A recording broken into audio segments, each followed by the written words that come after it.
Let's blast off. Also, before you guys say name 3 Def Leppard songs, I have not.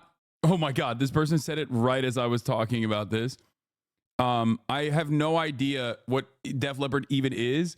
I'm fairly certain that this is a t-shirt that Will Nev left behind, and it's large. It's a large shirt, and because all of my t-shirts are like double XL or X, and they look so big on me normally that I was like, damn, I put this on and I was like, shit, like this fucking fits perfectly. This fits perfect. I'm gonna wear this shit. Yeah. One-armed drummer, badass. Okay, sick. It's Boner Rock. It's Brit Rock band. Okay, great.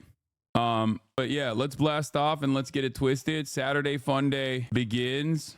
Watching Red Chapel, DPRK doc later. Light news, drama, fun reacts. React Lord is back. TikTok time. Mr. Beast interview. Korean dating sim and more. Get in now. Twitch.tv/Hasanabi. Do we have a good? It's been 76 days since last. Okay, buddy, I can do it today. I don't know if Lil Bear is around, but we'll do okay, buddy, today. Apologize. The UB playground is in fact the correct answer. You can max out one girl. You can't max out one girl. You need to at least Riz 2 per chapter to get on the next level. Okay. Nothing makes you feel big like putting on your small friend's clothes. Okay, my small friend is Will Neff, who I don't think is a small man at all. And last but not least, I don't need to feel big. I already feel big. I don't want to feel big. I want to feel small. Anyway, do the dating sim first. No, I'm not gonna do the dating sim right now. Do we have a blast out meme or not? What is this? A taboo that's an issue in Canada? Korean men archives? Dude, I want to dive more into the fucking devastating nature of gender wars in Korea. Okay, because like I feel like there's a lot there. There's a lot going on there, and playing the Korean dating sim has made me closer to understanding why Korean men are such fucking insane incels for the most part. You know, it is kind of fascinating, but it's also kind of terrifying at the same time. Because like a lot of people are fantasizing about doing that here, like the 4B shit. I do think that like our level of misogyny, while pretty aggressive, is still nowhere near like Korean levels of misogyny. I think like the average Korean incel or the average Korean man has like Nick Fuentes level misogyny. If I were to tier list misogyny, I would say like you have the regular misogyny of like, haha, get to the kitchen, or, you know, women can't lead, like that level of misogyny, right? Which is super fucking normalized. Okay, that's an Orientalist stereotype. What the fuck? Maybe. Well, we'll do more of an investigation. But from what I understand, you have an like South Korea has a literal incel president. So like it's kind of wild. Anyway, here it is. By the way, Saturday Funday begins. Light news, drama, React Lord, blast it off. Yeah, there's some real fucking crazy shit. Anyway. Nick Fuentes level of misogyny is when you just like, when it's not just that like like Nick Fuentes level of misogyny is basically when you like loop back around and it's like gay almost. Well, not gay necessarily, but like you hate women so much that like you want to directly kill them. And not even like you hate women so much that you want to kill them because they've like wronged you, which is also again incredibly toxic, incredibly violent misogyny. But there is like, I don't know how to describe it. Like the your body, my choice shit that he was saying. I've thought about that a lot. Like it's somehow even beyond like the Donald Trump's cabinet picks are sex offenders level of misogyny. It's more like it's psychotic. It's like the invocation of a woman, like even thinking about a woman like makes you snap. You know what I mean? Like woman existing is something that triggers you. It goes beyond a level of misogyny that I have ever seen. It's genuinely shocking, if that makes sense. Like just the mere thought of like a woman existing outside of like you know, immediate enslavement frustrates you and you hate it. Like if you saw like a woman walking around on her own outdoors, you would have hated it. That type of shit. It reeks of West always trying to pretend that their shit don't stink when whites go on about Korean men being misogynist as if Americans are not. I don't know if what you're. I don't know if you understand what I'm saying, but like I'm currently talking about how fucking insanely misogynistic America is as well. I'm just giving variance. Okay. I'm not saying that. I'm not simply saying that like misogyny only exists in Korean men or some shit. Okay.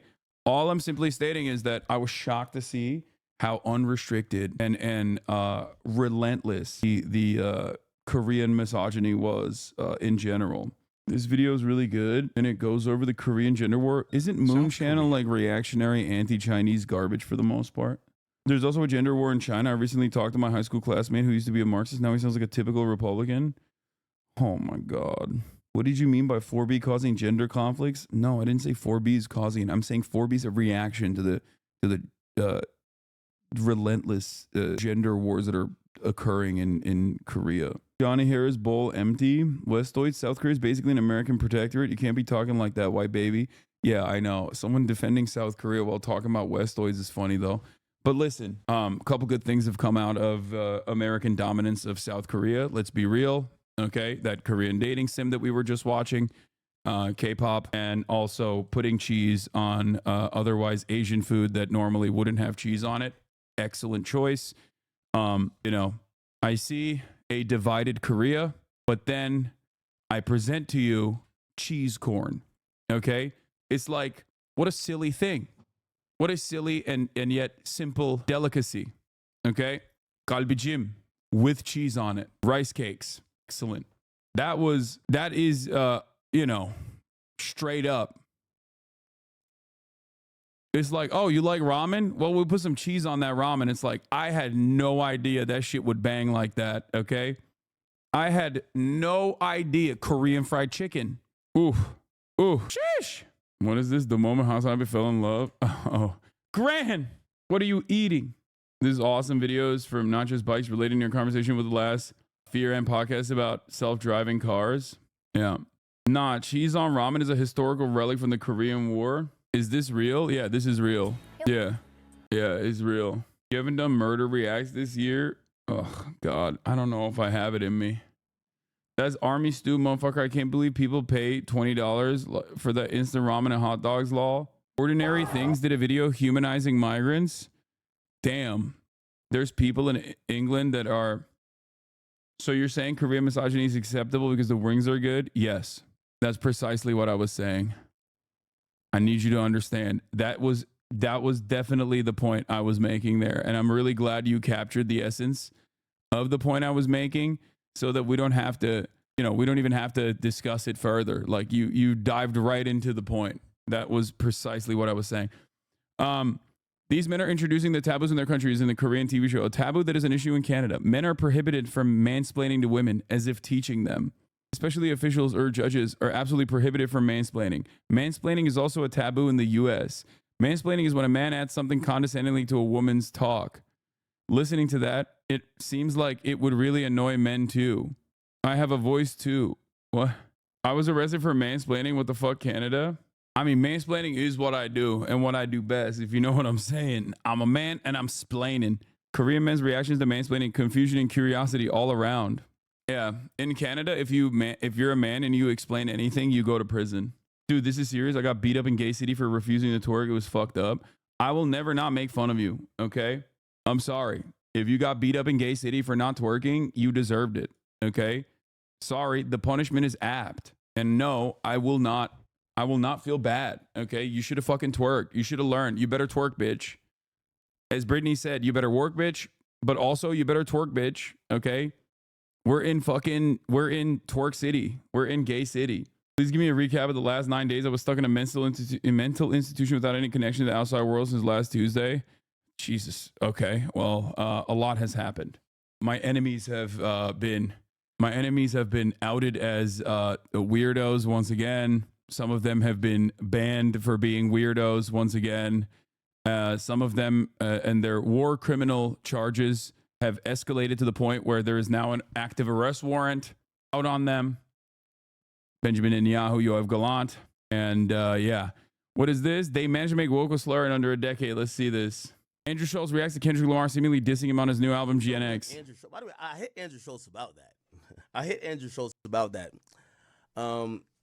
And I think his reaction was, he's like, yo, is this guy too woke to understand a joke?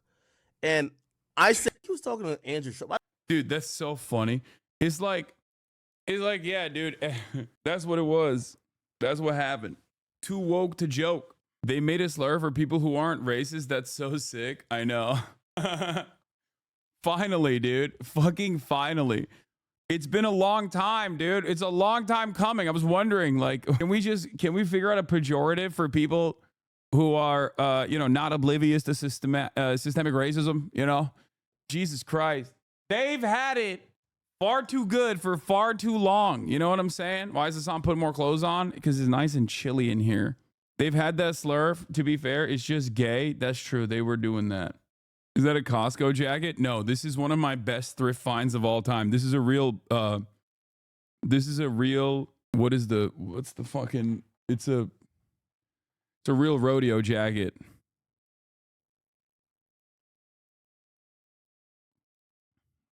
Drake saw a Pokemon clip. Oh my God. Yeah. This is a real rodeo jacket. Here, you want to see? Yo, you see that?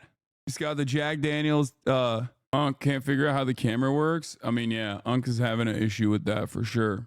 Be honest with us, actual thrift find or expensive ass vintage store? No, this is an actual thrift find from a time when you could actually do actual thrift finds. Like, I've had this jacket for years. I've had this fucking jacket for years and years and years. You can find it in like photo shoots that I've done many years ago. Crust on it. But this was back when you could actually thrift in Los Angeles, and it wasn't just like upmarked, crusty ass old people shit, and people were just like, you were paying basically the same fucking price, if not higher, for older gear that someone found in a Goodwill bin. I haven't really thrifted in years, actually. I've fucking stopped thrifting. It just sucks. It sucks now. It just straight up sucks. Back in the day, it was my go-to. Back in the day, shit like, I mean, I think I got this for literally like $10 or something. Like, think about that. I think it has like real leather on it too. No disrespect to the vegans. I'm not entirely certain, but I think it's it's a real rodeo jacket, right? With the brand tags on it and everything. And like, it was like $10 or $20, something like that. And I've had it for years and years and years. I've never, I love it.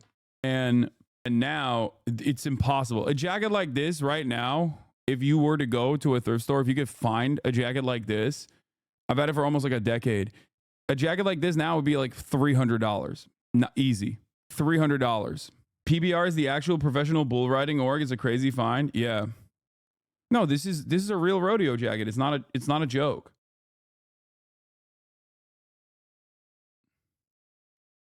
This is a straight up real rodeo jacket.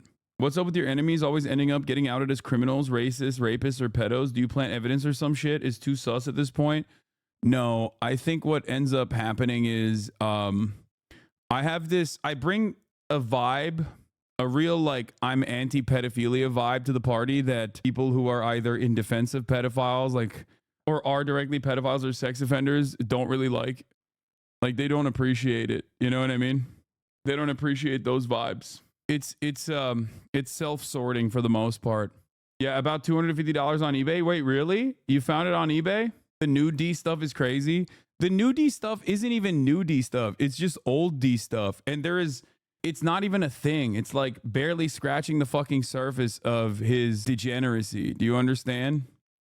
Like, barely. A lot of people think that it's like, oh wow, these are clips out of context. It's like, nah, this is just who he has always been. They're just jealous of your insane riz. Yeah. But we're doing a fun day, so we're not gonna look at all that shit. Here, what is this Drake clip? Get to go perform in live event spaces. When I heard Drake was involved with Steak, my heart broke. I'm gonna be honest.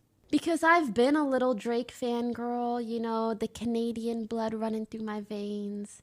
And I still love his music, but now I don't love him as much as a person. I used to be such a Drake fangirl. Drake is sold out Ever to since stay. So you have a problem with all showing that? your true colors. I hate Drake. As a Canadian, we're disowning you. I watched the clip. What's she mad about? Was it the braids? No, dude, it's because you're fucking associating yourself with a goddamn crypto casino. What the fuck? What is it? The braids? Yeah, it's because of Gamba. He really takes any attempt to dunk on K-Dot without realizing he's a giant loser.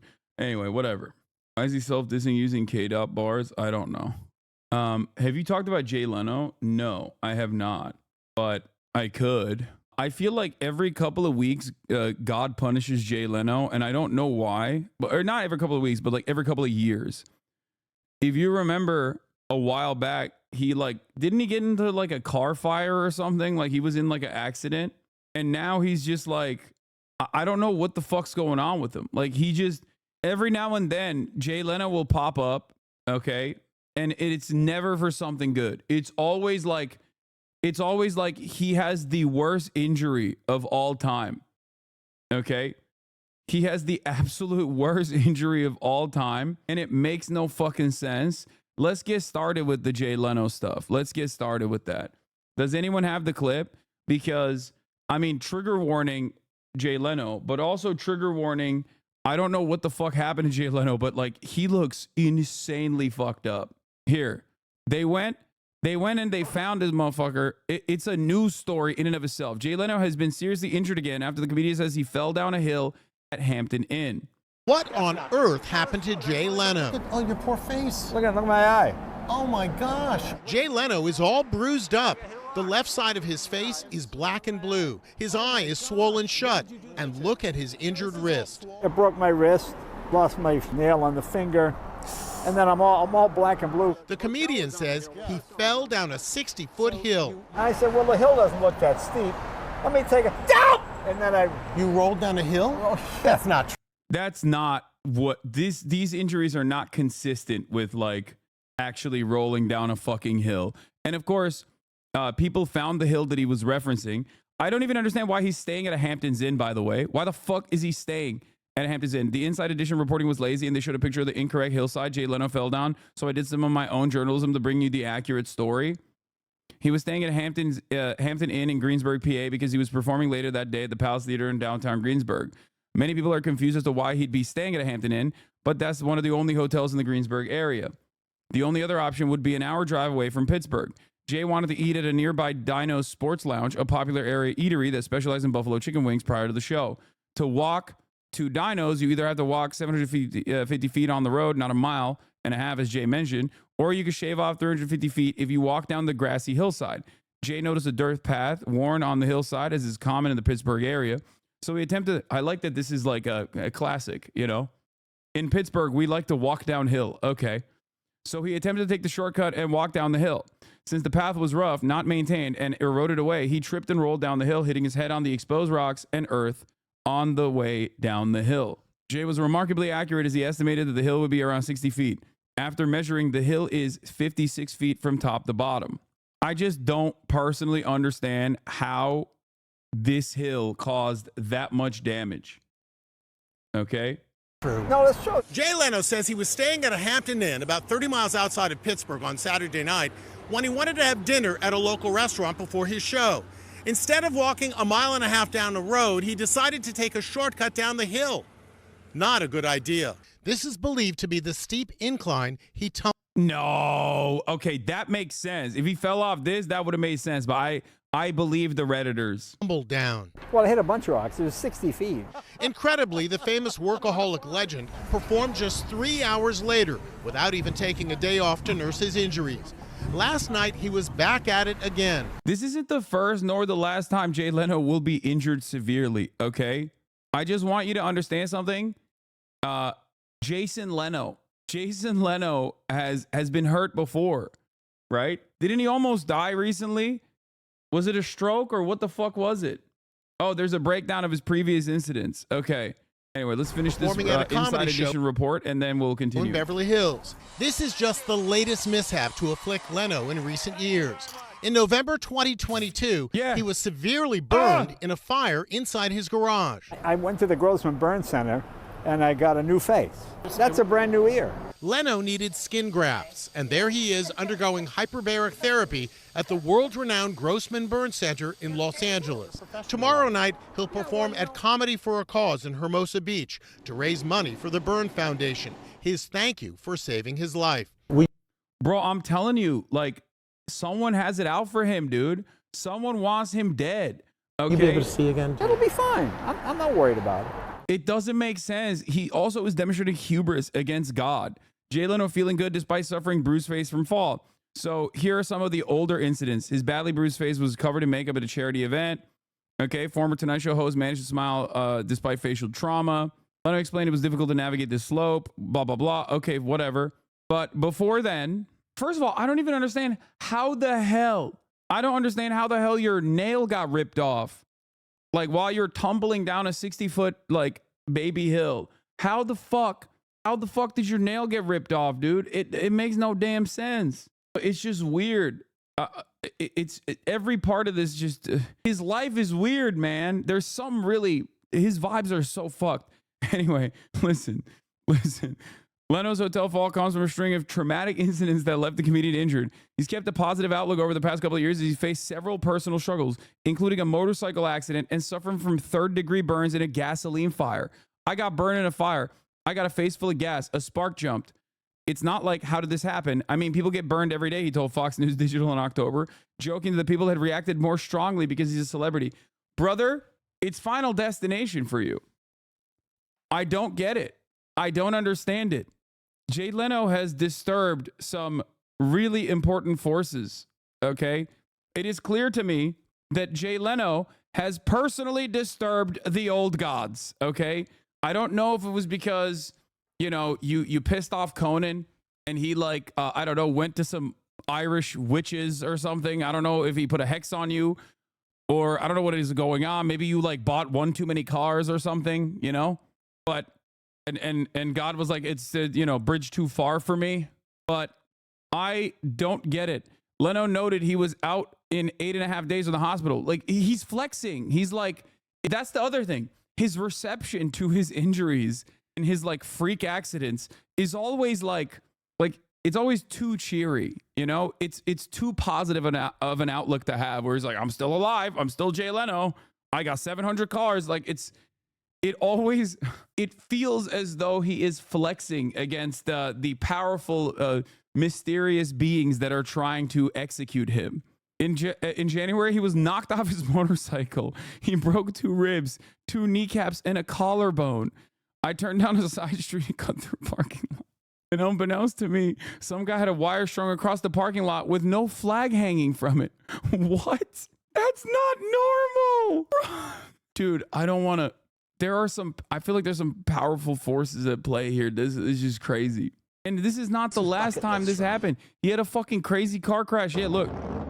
This was, it's like he's always cheating death. Damn it. You all right? You okay? I'm okay, yeah. Okay.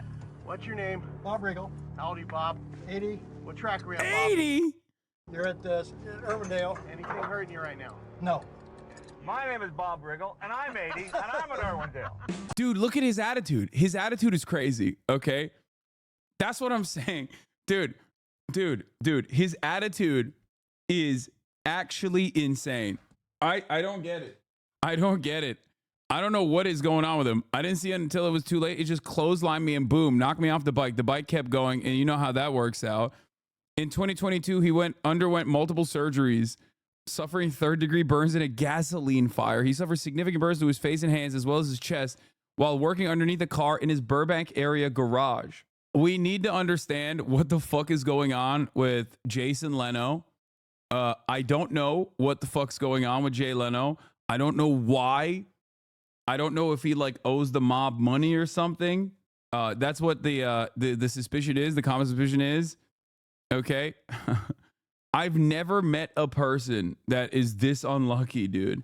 At his age, he's I think he just, if there's a finite amount of luck that you can have, I feel like Jay Leno, despite being talentless and unfunny, having the most insane media career, despite being devoid of talent, has now bit him in the ass. It's a monkey's paw situation where it's you're gonna be the least funny late night broadcaster, but you're going to have an insane run. Having said that, after the end of your career, you are going to find yourself in the like comically funniest like physical comedy situations, okay, for the rest of your life. You're never going to die, but you're going to come very close. You're going to come very close to death over and over again. Because the near-death experiences that he's going through, like when you're driving a motorcycle and you get clotheslined by a fucking flag wired, like that's physical comedy. Like technically in an environment that is controlled and like you're creating that, it's like a cartoonish, it's a Looney Tunes style situation. Okay. It's also the type of thing that would normally fucking kill you. And it seemingly does not kill Jay Leno. Taking a tumble because you were hungry to go to the diner, like taking a tumble, also kind of Looney Tunes style, kind of cartoonish. Like Jay Leno drives directly into a wall because someone had drawn a realistic looking tunnel. Car explodes. Jay Leno has survived yet again. Maybe he's just always like drunk. Maybe. It just does not make sense to me at all. I don't know how he is like constantly finding himself in these situations. I've never been a fan of Jay Leno, but you know, I wish him well. I hope he doesn't get injured. And nobody wants to see an old man constantly in trouble like this, in physical trouble like this. So, you know. He also pushed out Carson, Conan, and Letterman. He definitely has a monkey's paw. That's what I'm saying. Yeah, must be the IRA trying to avenge Conan. Yeah, they're doing it in a comical fashion though. They have a sense of humor. They have a good nature about this sort of thing and a funny sense of humor. Speaking of, let's look at this new ad that BM posted from Israel. I don't even know what it is, but I want to see it. I lied when I told my father we'd be okay without him. My father's been gone for months, fighting. The workers have fled the farm, and here I am, alone. Every day, my mother says we may have to give up the farm. I will never let them take my home. I will fight to keep this farm. I will fight to keep my homeland of Israel. With God's help, for all Jewish people everywhere. I need you. Wait, is this like a settlement? What is going on here? Why is there a Saudi prospector on the West Bank settlement?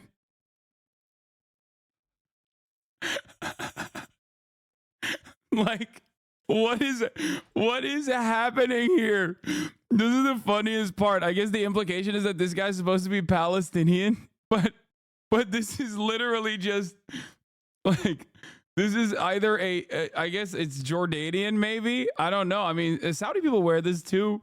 Yeah, this fit does not look Palestinian at all, dude. What the fuck? They went and they found a Jordanian man who is he's like one of those traffic guys. You know what I'm talking about? When like the Department of Transportation brings those things out to your neighborhood to look at the roads so that they can put like new fucking, you know, I don't know, they can put like new lights on the street or whatever. What is happening here? Yeah, they're surveying the land. You were mentioned in a new Jarvis video. They're not losing their farm to settlers. They're losing the big Saudi capital. Yeah. What is this? Did you see Lindsey Graham threatens to destroy the economy of U.S. allies? Yeah. We'll look at that in a second. But anyway, I'm glad that, first of all, Daddy is fighting. Workers have fled the farm. And it's like, and here I am, alone. Every day, my mother says we may have to give up the farm. I will never let them take my home. I will fight to keep this farm. I will fight to keep my homeland of Israel. With God's help. But that's not Israel, big dog. That's not Israel. What the fuck do you mean? You stole the farm. I mean, you're a child, but like, Pop stole the farm. Fuck you mean? What is this? We expected to have to dedicate considerable resources to identify the Israeli soldiers in photos and videos featured in our investigation into war crimes in Gaza. But we found that soldiers often posted the material with their own names on publicly accessible platforms. Oh, yeah. No, this is... why is God censored? Come on, guys. Why are you Why are you hyper focusing on that? That's a thing that people do, okay? Yes, it's normal. Oh my God. Like, focus on the right things here, okay? And not the wrong ones. Yeah, self-snitching in the Israeli military is like one of the most commonplace things that happens all the time. I don't know why, but the Israeli occupying force love self-snitching. I mean, I do know why. It's because they don't think that they will ever get any punishments whatsoever. So that's the reason why. And this is great for the morale, you know? Yeah, they believe they're in the right. They believe that there will be no punishments for this whatsoever. They believe that, and understandably, they believe that there will be no punishments for this whatsoever, because there haven't been at all. And that's it. New Curtis video, Los Pollos TV finally meets Drake. I don't think this is Curtis, man. What is this? How Israel uses sex to sell Zionism? I'm kind of down to watch this. Can we watch the new video? Why is Elon Musk like that?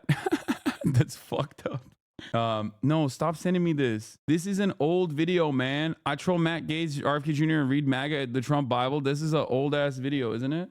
But yeah, Stellar Blade, the fake outrage. Oh my God, new Sean video.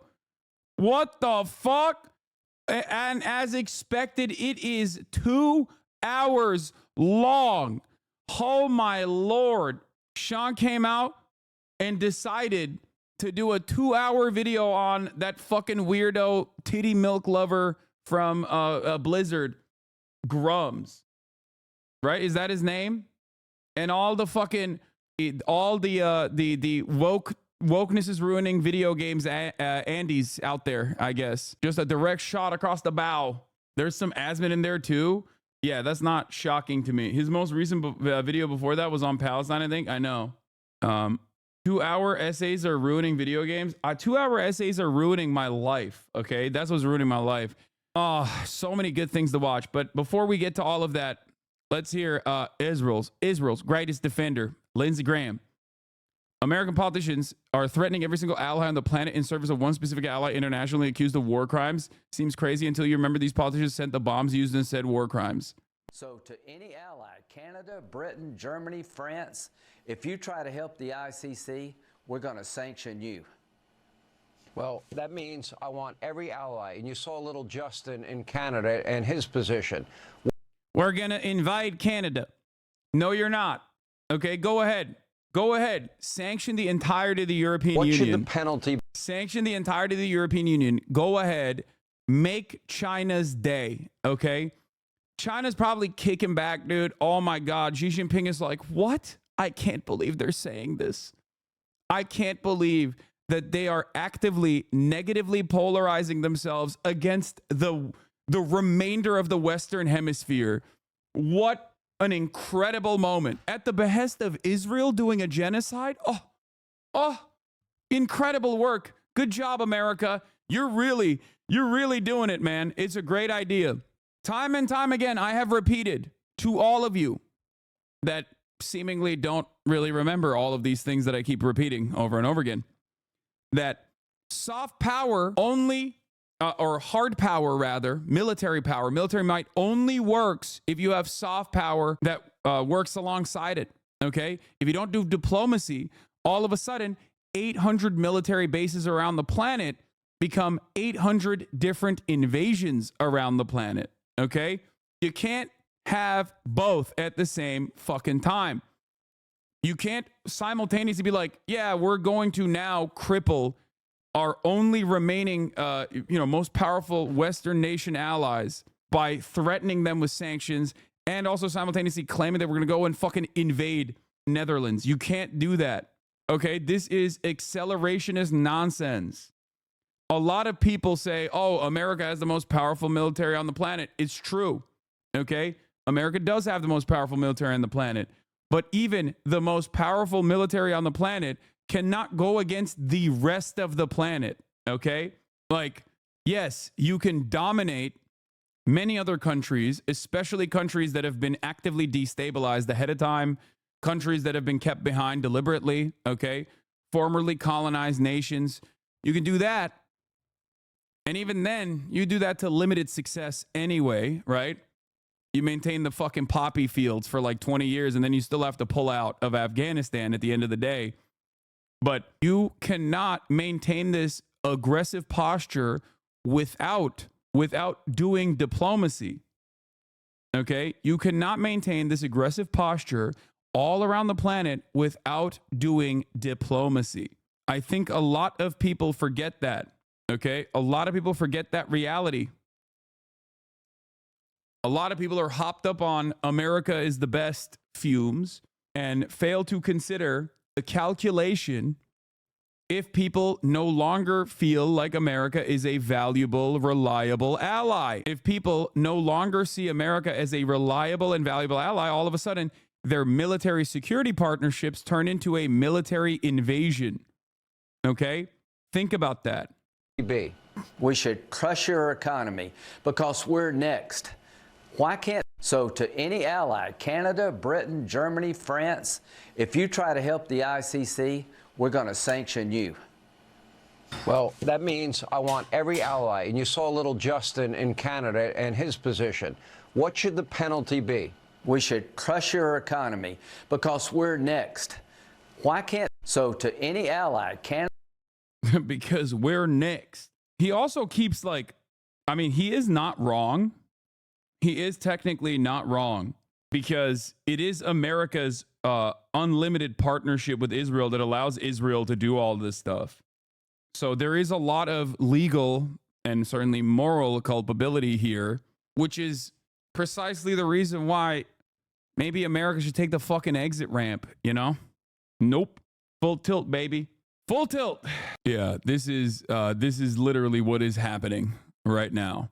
Like, America's partnerships, America's sanctions regime that has been greatly escalated post-Obama, but especially during the Obama administration, and then Donald Trump kicked it into high gear, and then Joe Biden even kicked it into higher gear. Like, unimaginable levels of sanctions have created an outside, like a secondary market outside of the sphere of Western influence.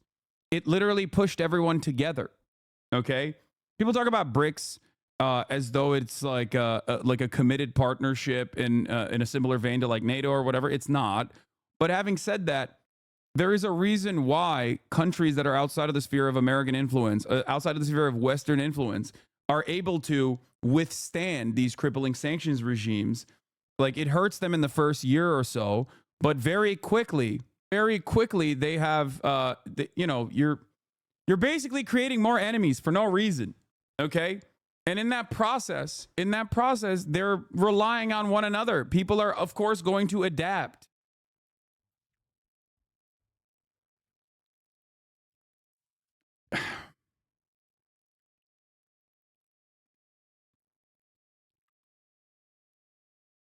This is so funny because Nate definitely did not read anything I wrote. I'm shitting on the Democrats and he thinks I'm defending them. There's more money in progressive circles than in conservative circles. Harris raised more money than Trump. If Taylor Lorenz is mad that she's not getting more subscribers, maybe it's because she doesn't offer a good product. Wait, what? I didn't disclose any personal details of my birth date, home address, family info, etc. because my family members and even people remotely affiliated me have been harassed and swatted at their homes thanks to reactionary people like you misrepresenting my work and inciting outrage. People like Nate Silver talk such a big game on Twitter, but they'll never engage with me directly. They'll never join me on Substack Live. They'll never have an IRL conversation. They just rant about me and lie about my beliefs to their million-follower echo chambers. Lame. Yeah, I don't think Taylor Lorenz... I don't really understand this. I think people... I don't know how people clip chimp a fucking article. Taylor Lorenz on the glaringly obvious reason why the left can't compete with the right-wing influencer ecosystem. Leftist channels do not receive widespread financial backing from billionaires or large institutional donors, primarily because leftist content creators support policies that are completely at odds with what billionaires want. This is correct. Left-leaning influencers argue for things like higher tax on the rich, regulations on corporations, and policies that curb the power of elites. Wealthy mega donors aren't going to start pouring money into the media ecosystem that directly contradicts their own financial interests. And so progressive content creators on the left rely on meager crowdfunding efforts to make a living. To turn around and to say, well, Kamala Harris outraised Donald Trump is so fucking stupid. Yes, there were more people that were interested in giving money to Kamala Harris. The Democratic Party and its own organs are not interested in even associating themselves with the independent media ecosystem on the left in the way that very obviously right-wing content creators, independent and mainstream alike, get directly funded by the very same people that are funding the think tanks that are giving them the talking points. That's it. And it's objectively correct. It is objectively correct. Nate Silver is, once again, objectively incorrect. What a fucking idiot.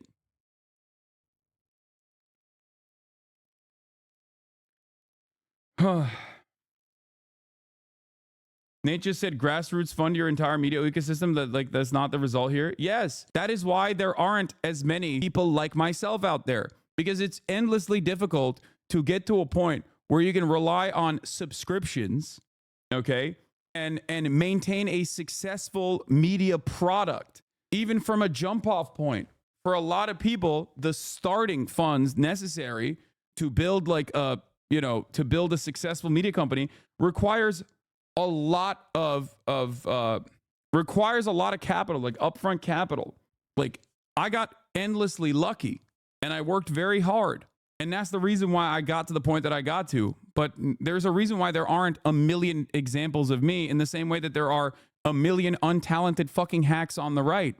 Because Prager University, Daily Wire, these guys are backed by billionaires and millionaires early on that fund them fund them to the tune of tens of millions of dollars. There are plenty, like, right-wing billionaires and millionaires understand the necessity of propaganda. Okay? They understand it. They know how valuable it is. They know how valuable it is to distract people into thinking that the real problem is like trans people or undocumented migrants, and not, directly themselves. There's also no cross-pollination of the media in the leftist media ecosystem with any sort of institutional backing. Like, there is no mainstream to independent content cross-pollination occurring in the way that it does on the right. Okay? And the example I always use is Charlie Kirk. Charlie Kirk and myself started around the same time. Charlie Kirk started Turning Point USA by begging Foster Friess and many other right-wing multi-millionaire donors to give him money so we could do propaganda. He wrote a fucking high school essay. Okay? He wrote an essay on when he was in high school about how, black and brown people were stealing his position at, West Point, potentially, with no evidence whatsoever. That essay landed on Breitbart, and a week later, he was on Fox News. Okay? The Democratic Party's fundraising capabilities bears no weight on this analysis whatsoever. If anything, the Democratic Party is caked up, but they are completely outside of the orbit. They are completely outside of the orbit of independent content creation in general.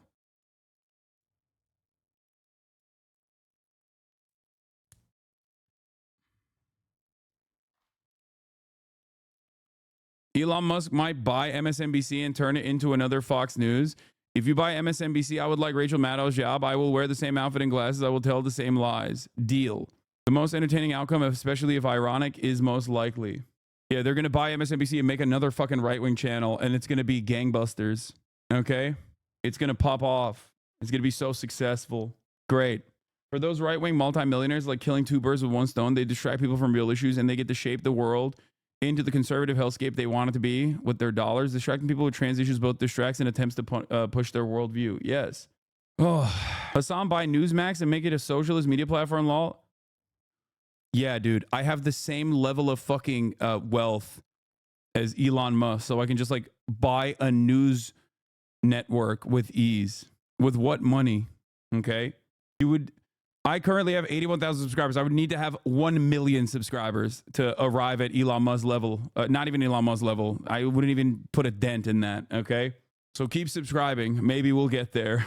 But you have a $10 trillion mansion. I know. I'm the fucking wealthiest. Me and the wealthiest person on the planet. I'm Albanian Muslim. Free the Israeli people. You Hamas terror supporter. Third leg 91. What?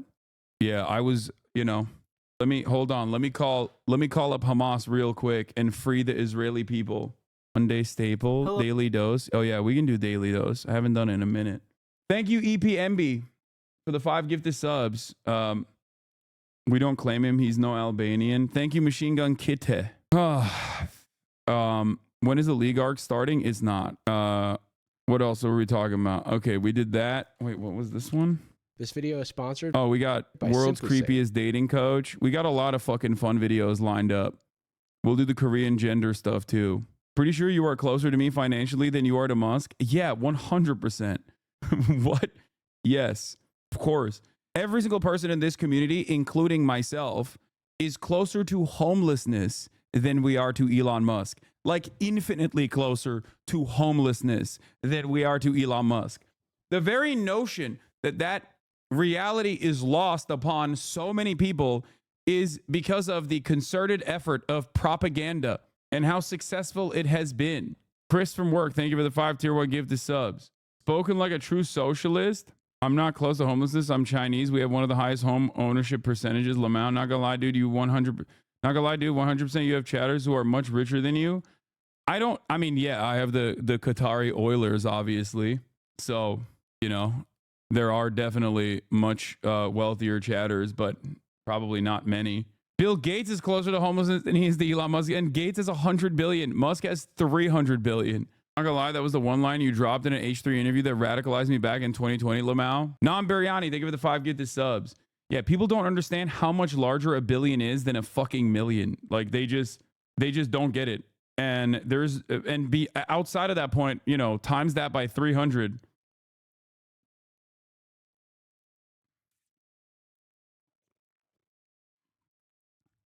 All right.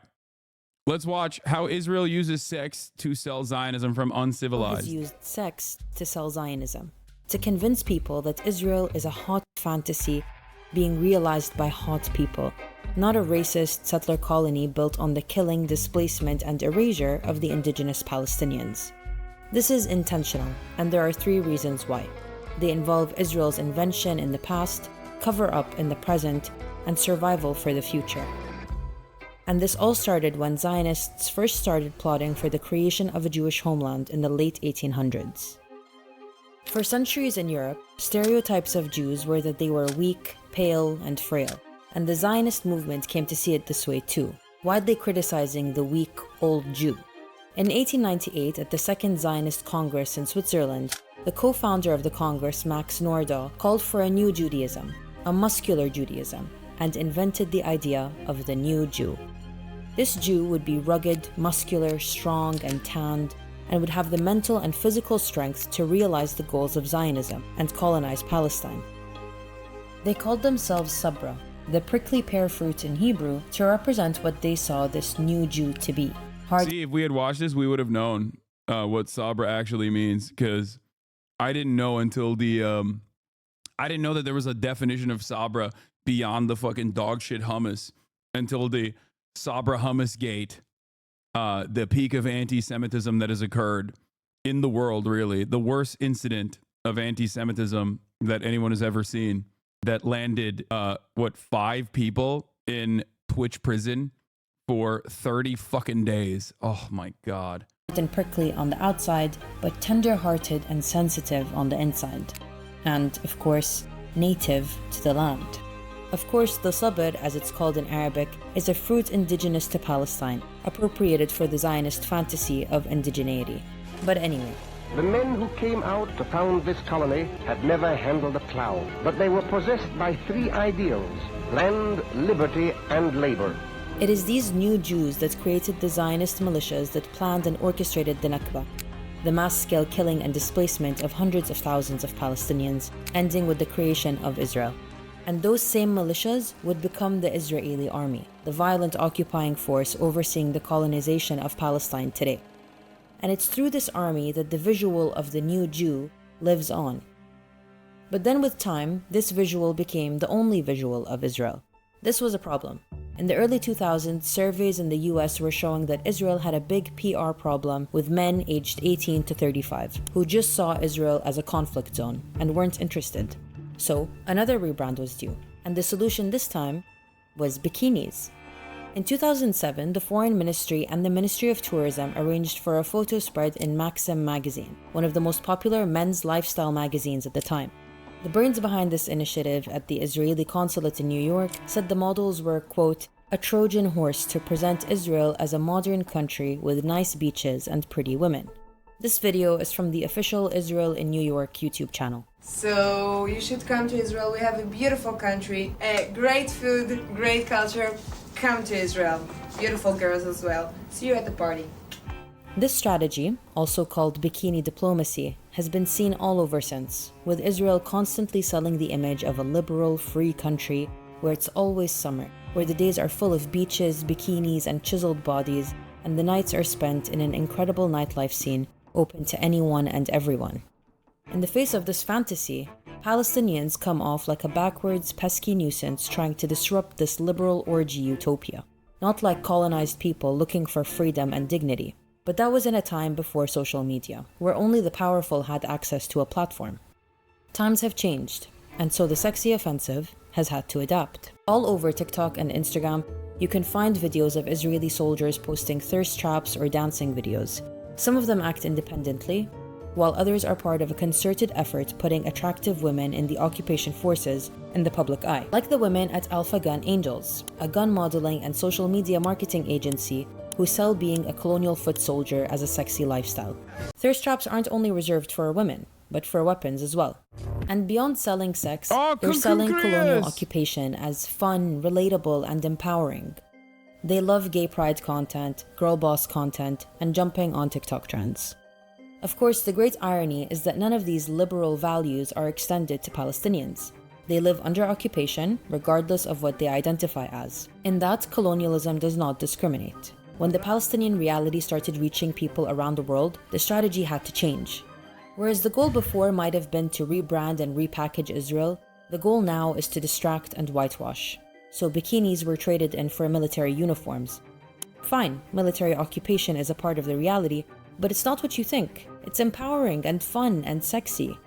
Do you really think people this fun, young, and free would have it in them to commit war crimes? Public Waifu, get in, loser. We're gonna capture some Muhammads. Dude, so much of it is just like unrestricted Islamophobia too, because it's so normalized. You could just like get away with it all the time, just actively dehumanizing the enemy. It's really fucked up. What? Logs, please, sir. Really important, please. Read, could you have Eli Valley on? His book, Diaspora, a boy delves into the white, constructed sexual and masculine created Israeli identity, which is all about this. His talk was amazing on it. I could, yeah. Eli Valley is the GOAT. A big fan of his for quite some time. Incredible cartoonist.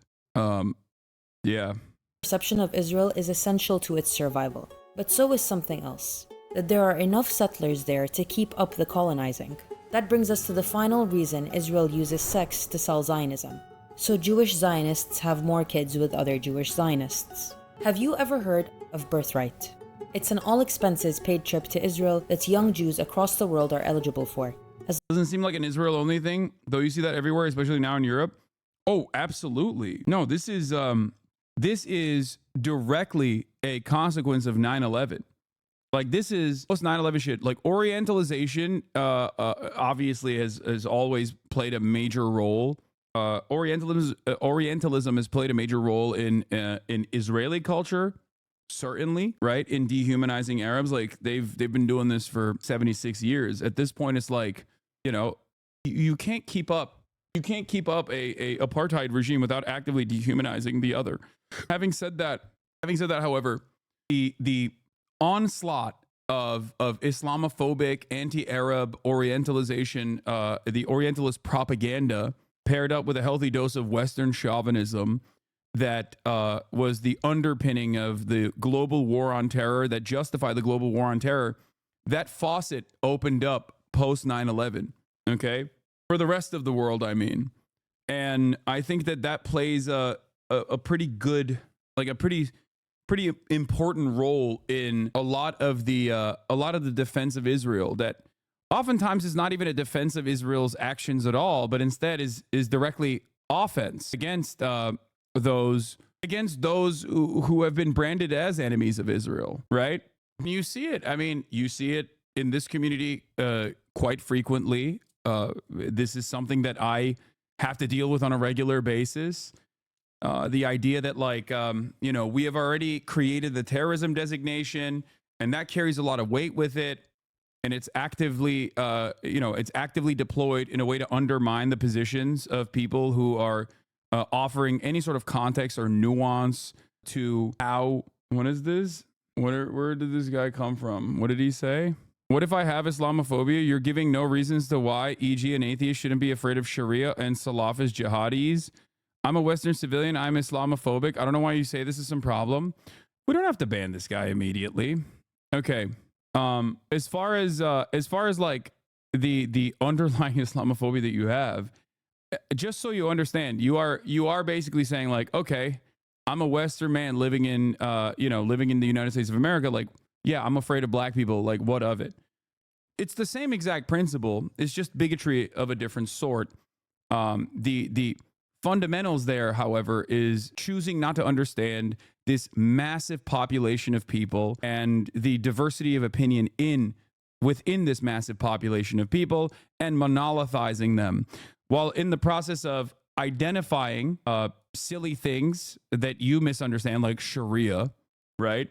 And also then pointing to Salafist jihadists, okay? Like, what percentage of Muslims are Salafist jihadists? It is equivalent to assuming every single Christian is a Westboro Baptist Church member, okay? Every single Christian globally is a Westboro Baptist Church member who is actively also engaged in racialized hate crimes, right? You're pointing to a tiny, minuscule percentage. Okay, 98% of Muslims are great, but what about the radicals? Islam I don't like, especially not the Salafi jihadists. Groups like Hezbollah are radical. You're grouping people like Hezbollah with Salafi jihadists, which is hilarious because this is what I mean all the time when I say like reactionary thinking is illogical and Islamophobia of this sort is unironically causing you to misunderstand the situation. Hezbollah is an enemy of Salafist jihadists, like a very active enemy of Salafist jihadists. Now, you might consider them to be fundamentalist as well, even though they are Shia, which is a totally different sect. And in their day-to-day practical application and their associations or like the actions they take, you know, they are diametrically at odds with Salafist jihadists. Salafist jihadists, on the other hand, for the most part, are also fundamentalists of the Sunni variety that are directly backed by the American State Department. Okay? Like in order to have this conversation, I have to describe to you all of these different concepts that you have fundamentally misunderstood. And then have you be charitable every step of the way so that you can actively relearn what the correct definitions of these things are. Okay? Like Sharia is an application of religious doctrine, okay, for any number of different laws. For the most part, it was heavily localized, okay? Most Muslim countries do not engage in Sharia law, and Sharia law is not what you understand it as, for the record, okay? But there is not like a real application. Sharia in its actual application comes from centralization that occurred after Western colonialism in a lot of these areas that were Muslim in general.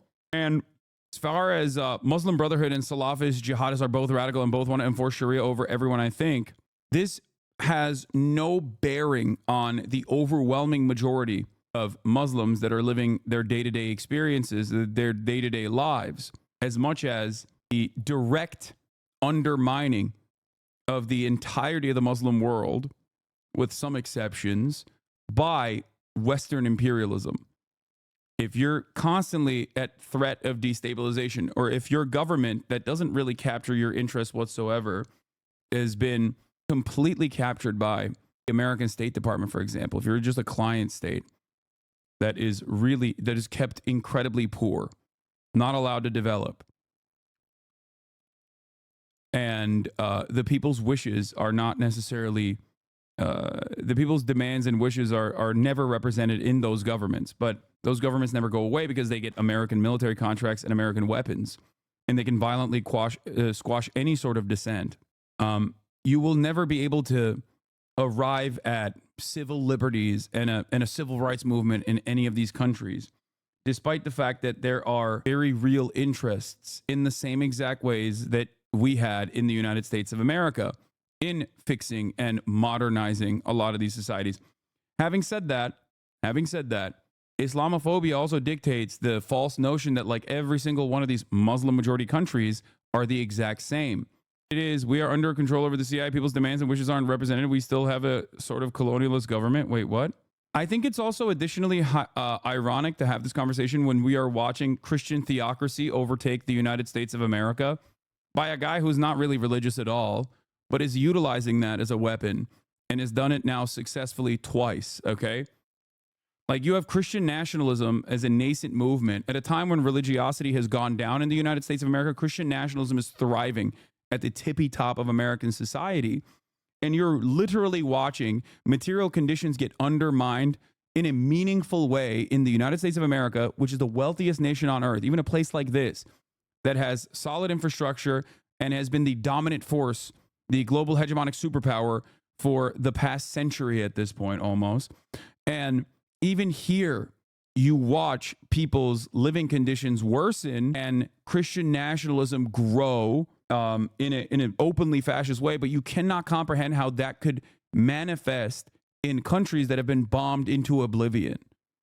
Okay? That's it.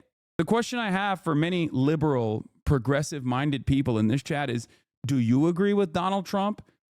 Do you agree with the way that Donald Trump is redirecting society? Or do you understand how maybe even your immediate relatives have felt have fallen captive to the alluring nature of American fascism and Christian nationalism? Maybe some of them are voting for Donald Trump because they don't believe that he is actually he is going to implement Christian Sharia. Okay? Maybe some of them are voting for that exact same reason. But ultimately, it's not your wishes being represented by the government, right? If you can understand this in the United States of America, you should be able to understand this in all of these other nations that are being also, on top of everything else, destroyed deliberately, actively, through direct boots on the ground military warfare. That's my point. Treat everybody like normal human beings. If you don't have the capacity to understand where people are coming from, try to draw parallels within your own experience.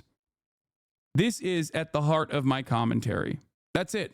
And I think when you understand that, you recognize that it's not about Islam at all. It's not about Islam whatsoever. All religion is subject to interpretation. Religion is just a galvanizing principle. It can be used for good. It can be used for bad. Okay? These countries do not become fundamentalist because of Islam. They become fundamentalist because they are led by fundamentalist forces, sometimes directly propped up by the United States of America with foreign intervention, or as a direct consequence of being the only game in town that will actively fight against foreign invaders, like in the case in Iran, and foreign interference in the case of Iran. That's it. And unfortunately, it's a never-ending cycle of violence that we recreate, basically. And then we look at the results of said violence, and then we turn around and say they're barbaric. We have to keep doing this to them. We have to keep doing this violence to them. But ultimately, it's illogical. So if you care about critical thinking, if you care about being logical, okay, you have to try and understand how people get to the points that they're in and whether or not people are actually fond of these groups, ultimately. There is a reason that I talk about Ansar Allah in Yemen quite a bit. The Ansar Allah movement, once again, backed by Iran to a certain degree, is a minority leadership, okay? And the other factions inside of Yemen directly engaged in war in Yemen that caused endless famine and has been considered a genocide by international organizations, international human rights organizations, right? Saudi Arabia and the UAE had their own individual forces they were backing, they were arming, and that they were funding and also offering logistical support to. America was giving both Saudi Arabia and UAE the support necessary so that they could support the Yemeni population and the militia movements there.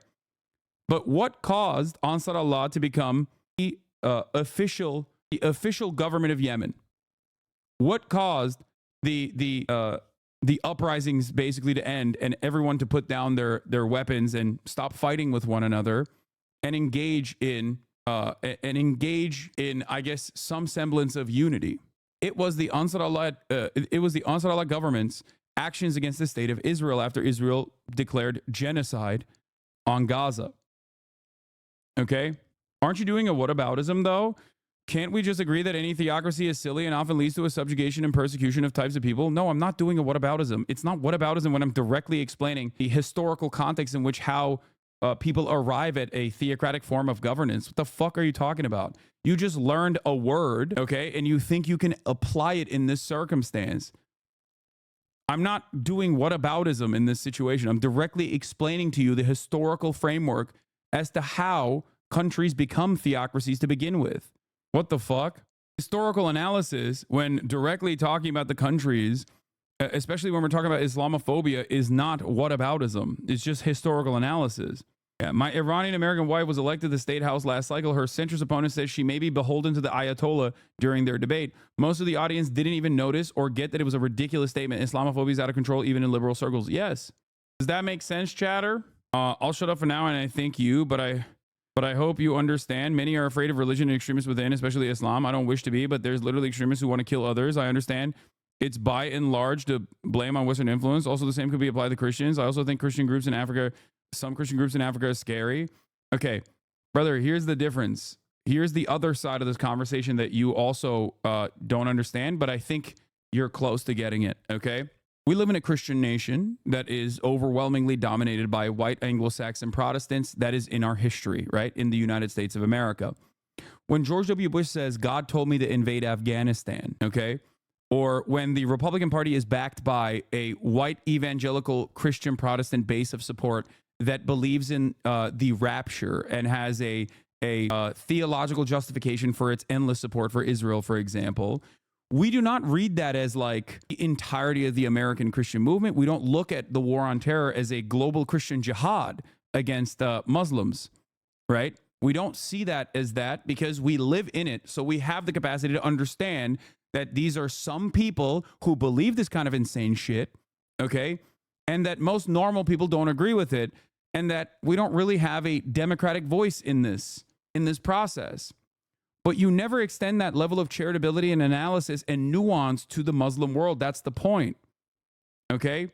That's it. Do you understand? True, I find that scary, but they don't target me. Yes, at least you're recognizing why you don't see it in the same way, though. That's it. And my goal here is to explain to people, is to explain to people that, like, people are just the same everywhere, okay? They are. If they were brought into the same material circumstances, they would have very similar results. They would have very similar outcomes in general. But the notion that like extremist Muslims could target you and present a serious threat to you is also silly. Like a lot of people say this about Hamas, right? Hamas are religious fundamentalists. Like not every single person in Hamas is a religious fundamentalist. Many have been radicalized directly as a consequence of Israel killing their family members. Having said that, though, Hamas has never operated outside of the boundaries of Gaza because they can't leave Gaza with ease, okay? And they have a singular purpose, which is the end of the Israeli apartheid, the end of Israeli sovereignty over Palestinian lands, okay? Not only is this an emancipatory desire, it is a singular focus of all Palestinian resistance groups. And the hilarity over here, when you're living in the resurgence of the American Taliban, okay? When you're living in when you're staring directly at like the Christian fundamentalists dominating your lives in very meaningful fucking ways, you are taught to think that like Hamas presents a much greater danger to you. Okay, they're over there, motherfucker. It's the same with the Houthis. People talk about the Houthis being like this ever-present danger to the American suburbs almost. And it's like, it's laughable. And it's the same as the Taliban too. You got to worry about Al-Qaeda, not Al-Qaeda, okay? You got to worry about the American Taliban, not the fucking actual Taliban over in Afghanistan. You got to worry about the jihad, not jihad. And yet, I think this hyper focus on Islam with a false understanding that like it's scary, okay? And that every single person in the Muslim world believes every single principle of ISIS, which does not represent Islam at all, and is more actively dismissed and fought against by the people there, because they don't end up killing that many Americans or even Israelis, really. And the Israeli government has actively collaborated with ISIS style Salafist movements in the region, specifically in Syria.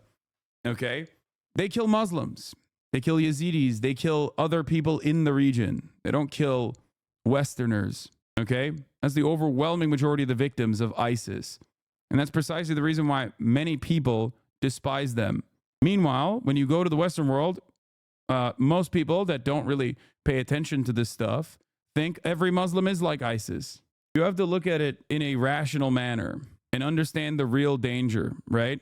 Sharia law was not created after Western colonization. It was implemented based on Muhammad and the Quran by many scholars since the 7th century. I'm a Muslim, by the way, just looking for an insight. No. I said Sharia law and its understanding in the Western world is very different than its practical application in areas where it was heavily localized. Every fucking locality had very different opinions on what kind of laws that they might implement. Okay?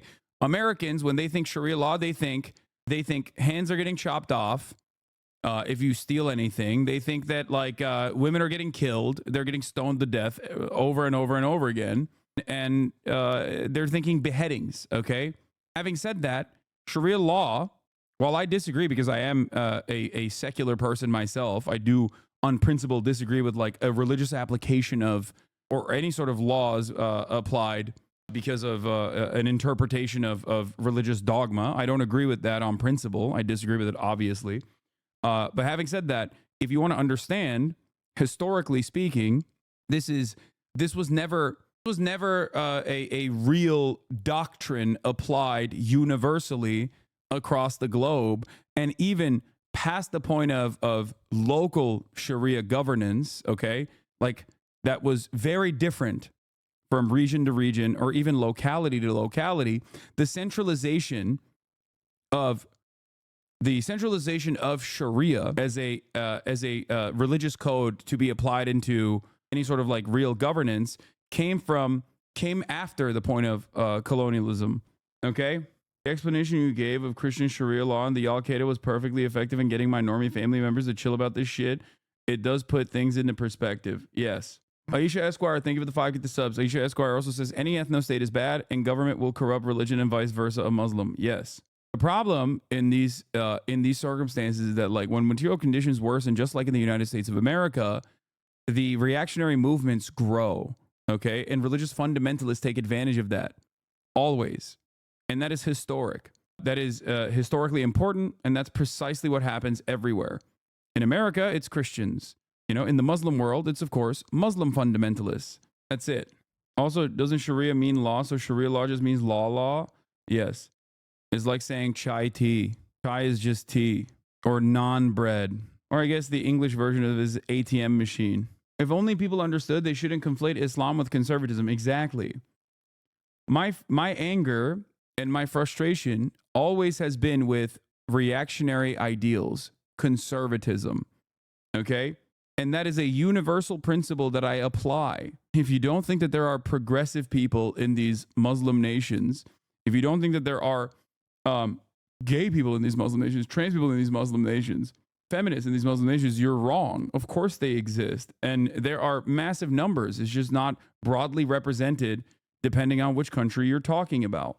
I didn't even finish this how Israel uses sex to sell Zionism thing. I don't know how the fuck we got to Islamophobia because that one chatter chimed in and chirped. And I hope it was a somewhat productive session that caused people to develop a better understanding and appreciation of where I am coming from. But let's round this up real quick. As long as they're between 18 and 26. Thousands of Birthright Israel participants filling the seashore with endless smiles, scholars, accents, and tent bodies. I didn't really have a connection to the homeland, and I came here, and just everybody's so great, and I'm just like overcome with like connection. It's like you're high on Zionism. I am really high right now. The trip is sold as a journey home for young Jews to connect with Israel on an emotional and adventurous 10-day itinerary where they're accompanied by Israeli soldiers. That's not a coincidence. In the early days of Birthright, the billionaire co-founder Charles Bronfman said, quote, he was bothered that the kids on those early trips weren't bonding with their Israeli peers. His answer was developing the mifgash, the encounter, between Jewish Israeli teens and their diaspora counterparts. These encounters move very fast to what we call hormonal mifgashim. Things happen. Countless romances from the trips have blossomed into serious relationships and even marriages. And it looks like these boys and girls like each other a lot. I mean, you might have a lot of Jewish babies coming out of this trip eventually, a lot of marriages, a lot of relationships. Is that part of it? Yeah, it doesn't have to be eventually, it can be tonight. It's not a coincidence that intimacy is a part of the trip. Participants spend the whole trip with Israeli soldiers intentionally chosen to be attractive. They're taken out for nights of drinking and dancing, and some even spend a night in a fake Bedouin tent, quote, where participants sleep crowded together, a setup conducive to first kisses.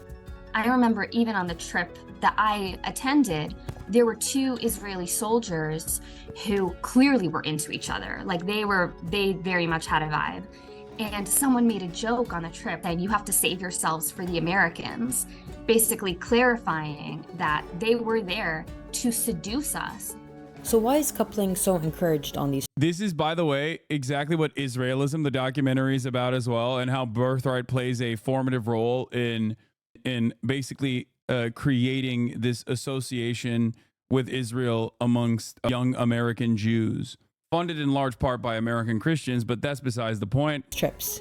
Well, the originator of the idea for Birthright said one of his main goals was to, quote, create a situation whereby spouses are available, because at the time, intermarriage between Jews and non-Jews was at a high, which isn't great when you're trying to build an ethnocracy.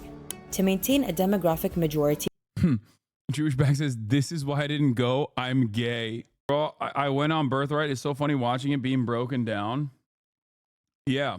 Bro, if you're... Dude... This is why I always say the greatest threat to Israel is not Iran, is not Hamas, is not Hezbollah, okay? It's Los Angeles. It is New York. It is Boca Raton. That's it. Why the fuck?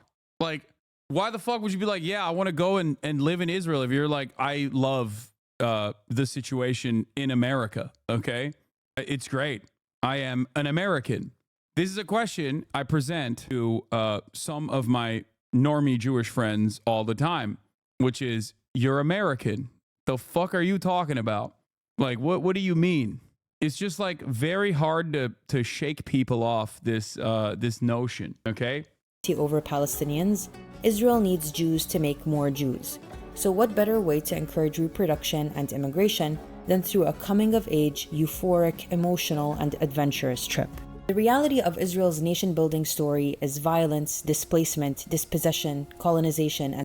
When I first saw Midsommar, one of my buddies who was watching with me was like, holy shit, this is exactly like what happened on Birthright regarding the whole baby-making shit in Midsommar. Yeah. Settlement. That's not a great brand. In order to get settlers invested in the vision and try to secure the future, sex is a great tool. Beauty and aesthetics and fun are great marketing tactics, and they have tangible outcomes, like more babies. More babies means more people to get conscripted to the occupation forces and maintain the oppressive military infrastructure necessary for Israel to exist. And what better way to convince people to at least look the other way, and at most participate, than by making it sexy? Do they not select people for Birthright chips? Is they're ugly? I don't know the selection process, but yeah, it's short and to the point. It's great. That was, what was the, wait, hold on.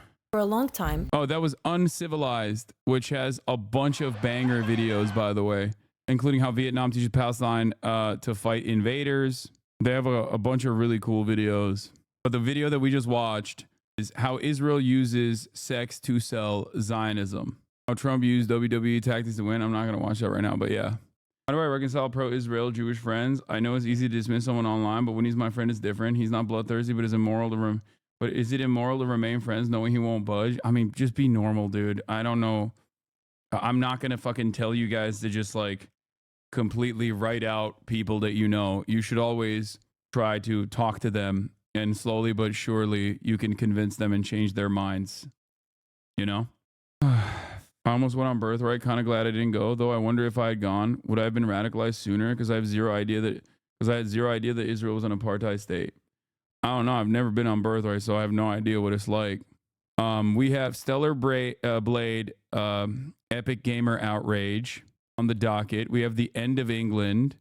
We have Gotcha Drama in the Korean Gender War. There's a new Wired documentary on Epstein's Island. That's crazy. Moon Channel is very progressive immigration rights lawyer who makes really great video game essays, heavy focus on history, often with very left-wing overtones. You and chat were mistaking him with that weird reactionary guy. Just want to clarify so the chatters don't avoid watching him because of what you said. Yeah. The other channel is just called Moon. This is Moon Channel. It's different. I apologize to Moon Channel for mistaking. Broad City made fun of Birthright. Ilana? Hi. And Abby? Yes. I'm Jared. Welcome to Birthmark. Surf's up. Cool. For the next 10 days, we will be traveling around the holiest place in the world, Israel. For free. Gotcha, Jews. Makes no sense. Well, our beautiful country will teach you all about Judaism, its rich history, and I'm looking at the two of you, its reproductive future. Almost home. I see. Jews, Jews, Jews. There is like definitely a very weird, I mean, the reproductive aspect of like maintaining an ethno state is just like always going to come across as gross to me. I just don't understand it. And I think it's so fucking weird. It's like the freezing of the semen stuff. Like it's the IDF Cum Force, the goon platoon. You know what I mean? It's just like, it's odd. Jews, Jews, Jews, Jews, Jews, Jews, Jews, Jews, Jews, Jews, Jews, Jews, Jews, Jews, Jews, Jews, Jews. Dude, we better not make any new friends on this trip. It's not about friends. Right, it's that it's free. Like literally, when you factor this conversation into any other group, you're like, what? That seems a little weird. Like here, I'll give you one example that everybody understands is bad and wrong. White people. When white people as a associated identity, as an identity group, are like, we have to make sure that we have, you know, a decent amount of white people in this country, so we maintain a white majority. You're like, that's weird. But even on the inverse of that, as a protective mechanism, right? Let's talk about a group of marginalized individuals like black people. Dr. Umar. I mean, even then it's like, it's kind of odd. Okay. It's kind of odd. Like I get where you're coming at this from. I understand it, but it's still, you know, very weird. Okay. Memes aside, you know, not exactly a great attitude to have. Okay. That's it. It's the same shit. It's about Israel. It's like Africa for Jews. It's about our souls. We're gonna find ourselves in the motherland. Oh, right. Ladies, where are you seated? 18B. No. Oh my God. No. Hold on. Okay. Ladies, is there something wrong? Yes, Jared. What's up? We love the trip so far. We would love it even more if we could sit next to each other. This is an all-expense-paid trip to Israel, provided by your living ancestors. So we're seated according to match potential. Okay. All right. Okay. You'll meet somebody very nice, I'm sure. Hey, I'm Josh. I'm a junior accountant. I write short stories in my spare time, and I'm a Tough Mudder champion. What? I'm grieving. I've just experienced a loss. Would it kill you to try? Jews, Jews, Jews, Jews, Jews, Jews, Jews, Jews, Jews. That's funny. Oh, okay. All right. I kind of want to fucking dive into this a little bit. I kind of want to see. I mean, it's so long, but you know, everyone. Imagine if you. I want to see the rise and fall of gamers, dude. Really bad. And the culture war, the great clash of ideologies taking place on the battleground of all the media we read, watch, play, and listen to. Then narrow your focus, if you're able, to just one front of that conflict, the video games front. What I'm going to do today is attempt to relate to you a single incident that happened on that front not too long ago. It wasn't a very consequential incident, it didn't really come to much, and it was almost entirely contained on the regressive side of the culture war, and it wasn't even particularly popular there, to be honest, in terms of the number of people who cared about it. Nevertheless, I am going to tell you about it today. So our story begins with a tweet from the 1st of February of this year. The account @Grums on Twitter wrote, "It's AAA game dev, triggering time. New Stellar Blade trailer just dropped." So if you're don't show me. I hope Sean doesn't show me this Stellar Blade trailer because it's going to trigger me to no end. It's going to kill me to see Korean titties. I will die. I will perish. As a woke man, I hate boobs. Okay? As a woke man, I hate it. Anything approaching a normal person, you probably have a few questions about this tweet. It's so funny, by the way, that like gamers have decided, why are we not watching Thamasius' playlist? First of all, Sheltered Rosebud, it's the weekend, so I urge you to shut the fuck up, okay? Secondly, I don't even think Thamasius sent a playlist today, okay? God damn. Yeah, there you go. I didn't send one. It's like, can I just go a day without Sheltered Rosebud turning around and just like dictating what happens on the stream? There's 24,000 other people in here, but like, nope, we got to listen. Yeah, sorry that I'm not doing hardcore news coverage for you, okay? Please stop backseating. Jesus Christ. And we've hit a level 3 hype train. Who is grown?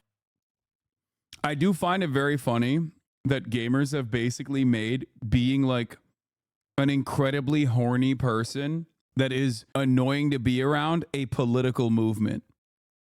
Like they have moralized and politicized being a horn dog, where they're like, no, dude, booba is good. It's a political movement. Please. You don't fucking understand it. And it's like, you're such a gross little pervert, dog. What the fuck are you saying?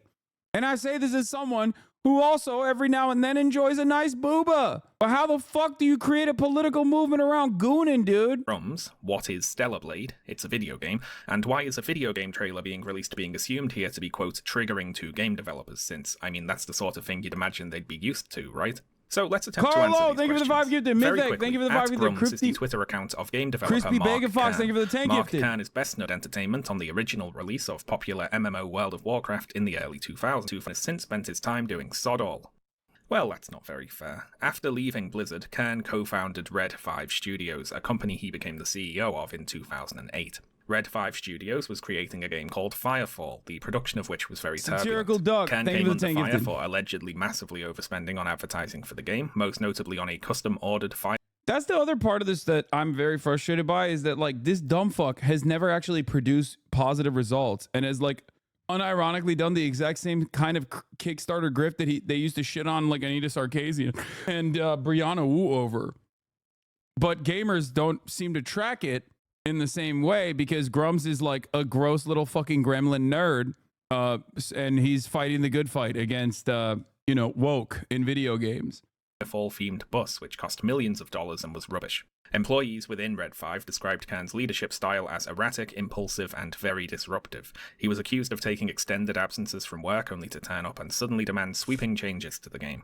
As such, he was generally seen as a hindrance to Firefall's development, and he was eventually removed as CEO. How are these gamers so shameless in behaving this way publicly? Because they don't go out in public, okay? They don't.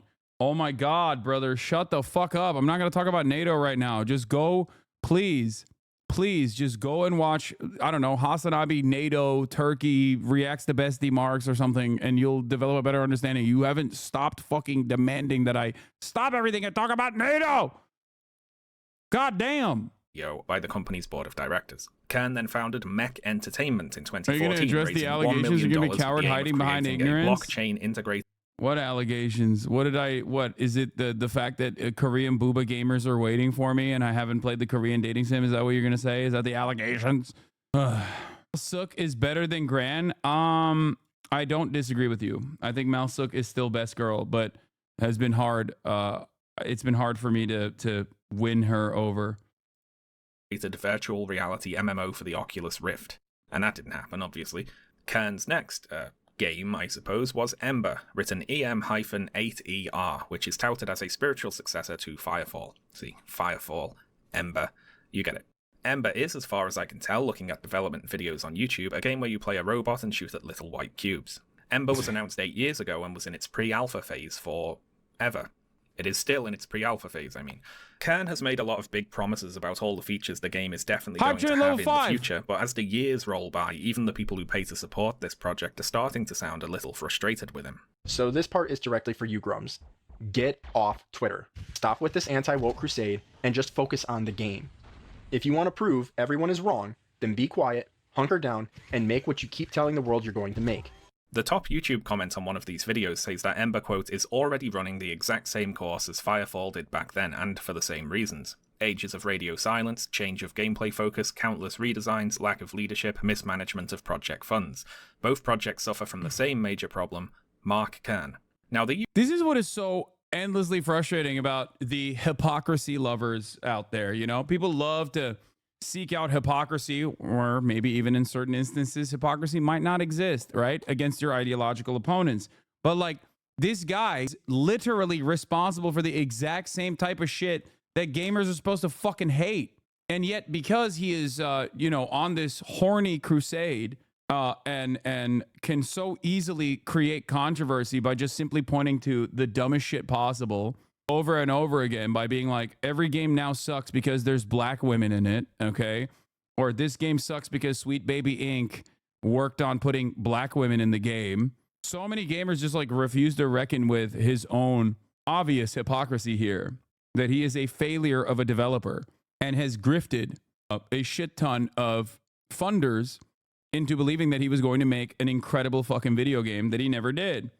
YouTuber in the clip there mentioned an anti-woke crusade from Mark Kern, which we'll get to in a second, but related to that, how do you get people to pay for a pre-alpha game which barely exists? Because people subscribe to support this game. The Ember website advertises founder packs which go up to $1,500 and which offer various in-game perks. And by in-game perks, I of course mean if and when the game actually exists. The exceeding majority of gamers don't know who Grums is, let's be real. I know, they don't, but they know Asmongold, and Asmongold always fucking hypes up Grums. That's the problem.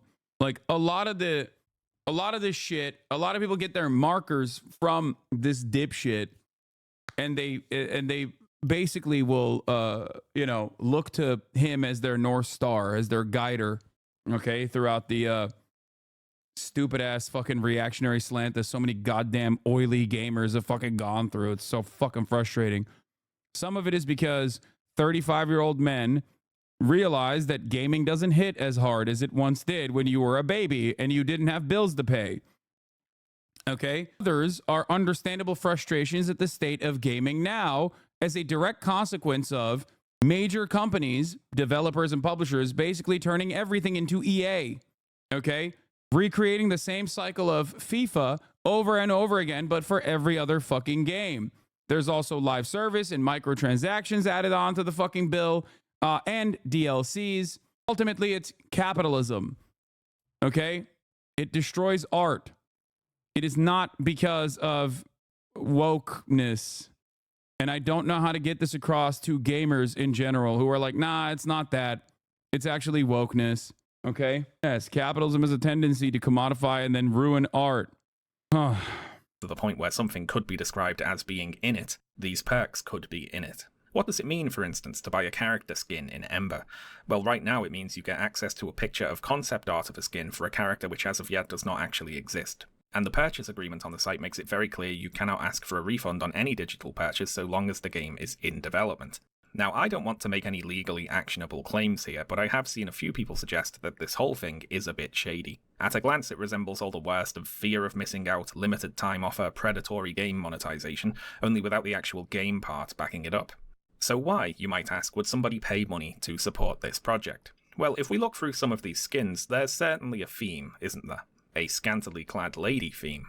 So keeping those scantily clad ladies in mind, let's talk about the anti-woke crusade. You see, Mark Kern is, to the apparent annoyance of the Ember fanbase, a very active Twitter user, having more than 200,000 followers, and he mainly complains about wokeness, DEI, SJWs, political correctness, or whatever they're calling it this week. For Kern and the anti-woke crowd, there's a battle going on for the soul of video games, you see. Everywhere they look, they see insidious attempts to insert racial and sexual minorities into video games. Not out of some altruistic desire to see wider representation in media, or even a profit-driven desire to market the game to more demographics, but a deliberately malicious attempt to ruin video games. And they here can be a very wide variety of people, but it's mainly Western AAA game developers, many indie game developers, most video game publishers, video game distribution services, video game journalists, various video game journalism outlets, consultancy firms who work in the video game industry, woke gamers, and so on. All of those groups, they are part of the woke mind virus, and they're ruining video games by conspiring to put black characters in games and trans characters in games, and make all the beautiful ladies into ugly ladies. And why are they doing this, you might wonder? Well, without going on too long of a tangent, if you dig into it, you'll find the same old right-wing narrative about so-called cultural Marxists attempting to undermine society by eroding and destroying traditional standards of beauty. The only difference is when we talk about traditional standards of beauty today, we're not talking about classical art or architecture, we're talking about dead or alive beach volleyball. And it's interesting, isn't it, how once upon a time regressives saw video games as one example of the ugly modern degeneracy that was undermining culture, whereas for regressive gamers today, video games play the role of the culture they want to preserve against the ugly modern degeneracy. It's the exact same cultural Marxist script being run, but video games have swapped sides. Regardless, they being the people who make, publish, market, review, and play video games, are coming to destroy video games, and so video games must be defended. Now, in practice, this usually translates to throwing a tantrum anytime a video game with a character creator has pronoun. One of my all-time takes was, how did we on Twitter across the board go from making fun of this guy to everyone actively becoming this guy? Like, and it happened. It was always there. Obviously, the Gamergate crowd never really went away, but it got so much more motion in like the past year, where like even the very same people that used to make fun of this fucking guy became that guy. And it happened basically overnight. There are some who actually think this guy's awesome. No, I know. But at the time, you gave him attention. Yeah, I made him. You're right. I made him into a person that everybody was making fun of. Yeah. Yeah, someone with a much larger platform that churns out this guy's fucking screeds on a daily basis would be Asmongold. Someone who has very similar opinions to this fucking guy. He's not even remotely responsible for this. It's me. I made fun of him with like everybody else. I apologize for making fun of the Eggman. Options, but it also means supporting video games that come across to them as being anti-woke. And Stellar Blade from Korean developer Shift Up was flagged as a potential anti-woke game soon after it was announced, featuring as it does a protagonist who is a sexualized, conventionally attractive lady who wears a variety of skimpy outfits. Hence, it's AAA game dev triggering time, says Mark Kern. The Stellar Blade trailer is supposed to be upsetting to game developers who supposedly hate conventionally attractive ladies in skimpy outfits. That's what's going on here. The next month, when a demo for Stellar Blade was released, Kern posted on Twitter, "Now that Stellar Blade demo is out, so be on the lookout and DM me or at me any tasty dev or press meltdown please. I'm sure there is some massive triggering going on. Fellow devs," yeah right, "if you have inside stories to tell on the internal reactions to Stellar Blade, my DMs are open." So there is a massive triggered meltdown reaction to the Stellar Blade demo going on. Kern is sure of it. It's just that for the moment it's going on somewhere where we can't see it. It's an internal outrage, apparently. It's a quiet one, and so he has to ask for examples of it. And let's read a few responses to some of Kern's tweets here. "Oh no, beautiful women that for some reason get gay men and ugly women mad. More of this, please. The industry needs to heal. Ah, why do normal people find attractive people attractive? Gaming devs and press. Ah, me. Jiggle physics. He. Pearl clutching intensifies," along with... Like they invented a backlash that didn't even fucking exist. Okay? There are a million different games that have booba in it. Okay? A million of them. Some of them are good. Some of them are bad. It literally does not matter. But they basically invented a reaction against it because it's not good enough on its own. Okay? It's not good enough on its own. You can't just hit it raw. You can't just like enjoy the game on its own. There has to also be a political movement associated with enjoying the game. And that political movement can only be defined by its enemies. Okay? And if there are no enemies against this video game coming out, then we must invent them. And that's precisely what happened with Stellar Blade. Like, just so fucking stupid. A gif of a woman shouting, "I hate you." And there were a lot more responses in this vein. Rather smug gamers posting reaction gifs and writing little skits about how upset the woke game developer... Just saw your story on IG. I didn't know you had abs. What the fuck? You know what? Forgot to showcase what I did this morning and in my workout. So you know what? I'm gonna fucking do it right now. Look at that. I was looking like one of those calisthenic guys. Holy shit, your scapula are fucked. Yes, it is. You held that for a split second? No, I can do an L-sit for like 15 seconds. No, scapula are not the cum gutter things. No. What's up? Also, this is the fit pick for today. Anyway, let's get back to the gamers now after I showed you that brief moment. Don't read chat. They're going to be annoying. Do you feel like your lifting changed since Dr. Mike? I focus on eccentrics a lot more and making sure that it's definitely a slower eccentric when I'm working out.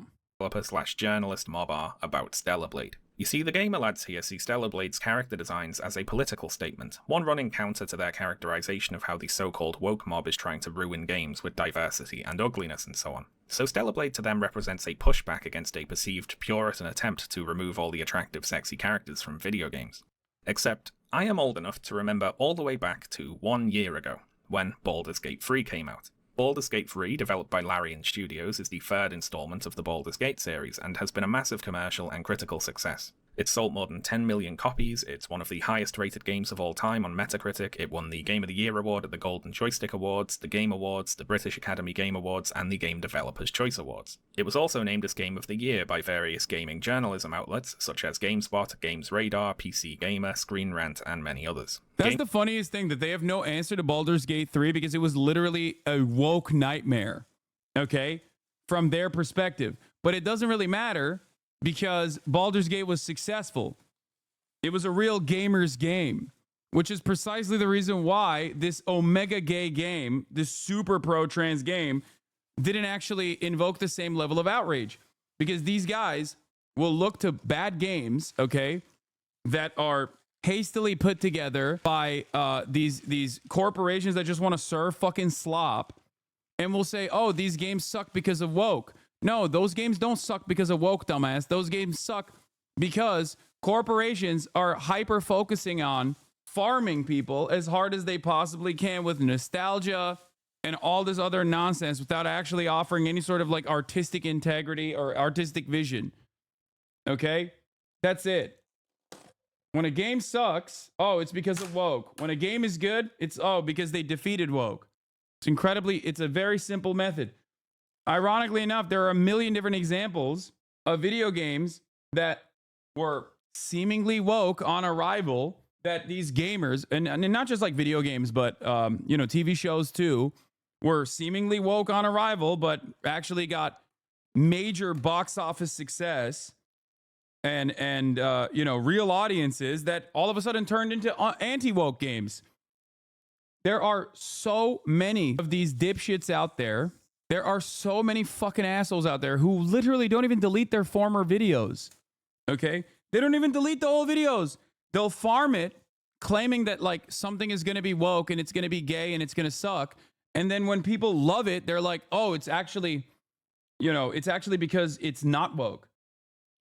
And it's ironic because these are the people who say, why are you making everything political?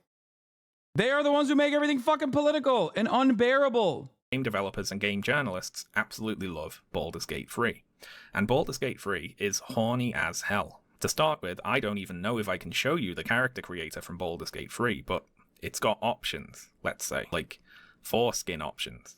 I myself have been playing through Baldur's Gate 3 recently and having a grand old time with it, playing a fancy little gnome bard, but I haven't really been pursuing the romantic or sexual options, and as such I didn't really have an idea of the extent of it. So instead I had to click through the IGN YouTube upload of the romance scenes in the game, which is more than 2 hours long, by the way, and I was red-faced and scandalized clicking through some of this. They do it. You see their bits, and there's everything. There's naked demon ladies and tentacled squid men. I think someone had it off with a bear at one point. They are going for it in Baldur's Gate, apparently. So we've got a seemingly extremely wide variety of romance options, and you can design your character to look however you like, be as attractive or unattractive as you want to be, and your party of conventionally attractive companions can be dressed, or undressed, or romanced by you, and all this raises a question, doesn't it? If so-called woke Western game developers and Puritan journalists supposedly hate sex and sexiness and attractiveness so much, why was this veritable orgy of a game so beloved by them? This would be the exact sort of thing that they're supposed to hate, right? But they think it's great, clearly, so what's going on here then? To attempt to answer this, let's first see if we can try to find any examples of any game developers or journalists actually being mad about Stellar Blade. As it turns out, Mark Kern's call for examples of Stellar Blade meltdowns netted one singular potential lead. A Twitter user replied to Kern on the 30th of March saying, take a look at IGN France. So let's take a look at IGN France. This page is a preview of Stellar Blade, talking about the pre-release demo of the game, which was posted on the 27th of March, in French, on the website IGN France. The writer of this article is on the whole very enthusiastic about nearly every aspect of Stellar Blade, praising the combat, the atmosphere, the soundtrack, and so on. The single exception is the main character, Eve's, character design, which he refers to as bland and likens to a doll sexualized by someone who has never seen a woman. Now, I think this second point here is not really fair for a couple of reasons. Firstly, I'd say that it's a bit hasty to so definitively judge Eve's character design based off of playing a demo which only shows a very small part of the game. Also, it's a real person, and I was shocked when I found out it was a real person. And then, I had to do some investigations, okay? I had to personally investigate as a video game journalist who cares about the truth. And yes, it is a real Korean model. Story, because it's possible that the full game would give some additional context to the character designs. It might not be all that likely, but it is possible, so I'd call this a bit of a rush to judgment, to be honest. The article compares Eve's design unfavourably to that of Bayonetta and 2B from Nier Automata, which are designs that I like and think work in the games that they're in, but you might not get the full context of why they work if you've only played a small demo segment of the game, right? So if I were writing this demo review, I'd probably have said something like, from what we can see in the demo, Eve seems bland, and hopefully the full game fleshes her out a bit more, something like that. Next, the doll sexualized by someone who's never seen a woman line could be read as a crack at the developers, and I don't really think it's all that fair to take a crack at the devs having not played the full game. I must say though, I don't think it actually is a serious crack at the devs, since the next paragraph of the review talks about the Korean model, Shin Jae-yoon, whose body scan served as the base for Eve's in-game model, so obviously the author knows the developers have seen a real woman. They're just describing Eve's design in a hyperbolic way. Still though, in isolation, this comes across as a bit prematurely rude, and IGN France apparently agreed with this because they later deleted the sexualized by someone who has never seen a woman sentence and apologized to the developers of Stellar Blade. So, you might be thinking, is that it? Is this the extent of the massive triggering that Mark Kern was so sure was going on? A single sentence from the French preview of the demo of Stellar Blade, which was otherwise very positive about the game and recommended it. Surely that's not going to be enough, right? If we're going to kick off a culture war battle about this, we're going to need a little more ammunition, aren't we? It's going to be hard to claim that journalists are trying to destroy Stellar Blade or something ridiculous like that if you only have one example and it's from someone who likes Stellar Blade. And it's going to be even harder to claim that journalists are biased against conventionally attractive characters in video games, considering the author of this piece spoke favourably about both Bayonetta and 2B from Nier Automata. They just called Eve's What's so insane about this is that it goes back to what I say all the time. Narrative is more important than the truth. Biased political actors with an ideological purpose have basically made millions of people online, millions of gamers online, believe in this false notion that devs actually fucking hate sexy women. It is so frustrating. To draw a much larger point on this, it is so frustrating to see something so transparently incorrect, and yet it doesn't matter. No amount of evidence that you suggest to the contrary will shake people out of this fucking stupor. That's it. Design bland by comparison. So surely this can't be enough, can it? Oh no. What's happened here then? It seems we've got some discourse to take a look at. So, where did all this come from? Well, later on the 30th of March, Mark Kern posted a tweet showing the offending sentence from the IGN France article, alongside a picture of the same woman mentioned in the article, who was scanned to provide Eve's character model, as well as a picture of the CEO of ShiftUp's wife, who also works at the company.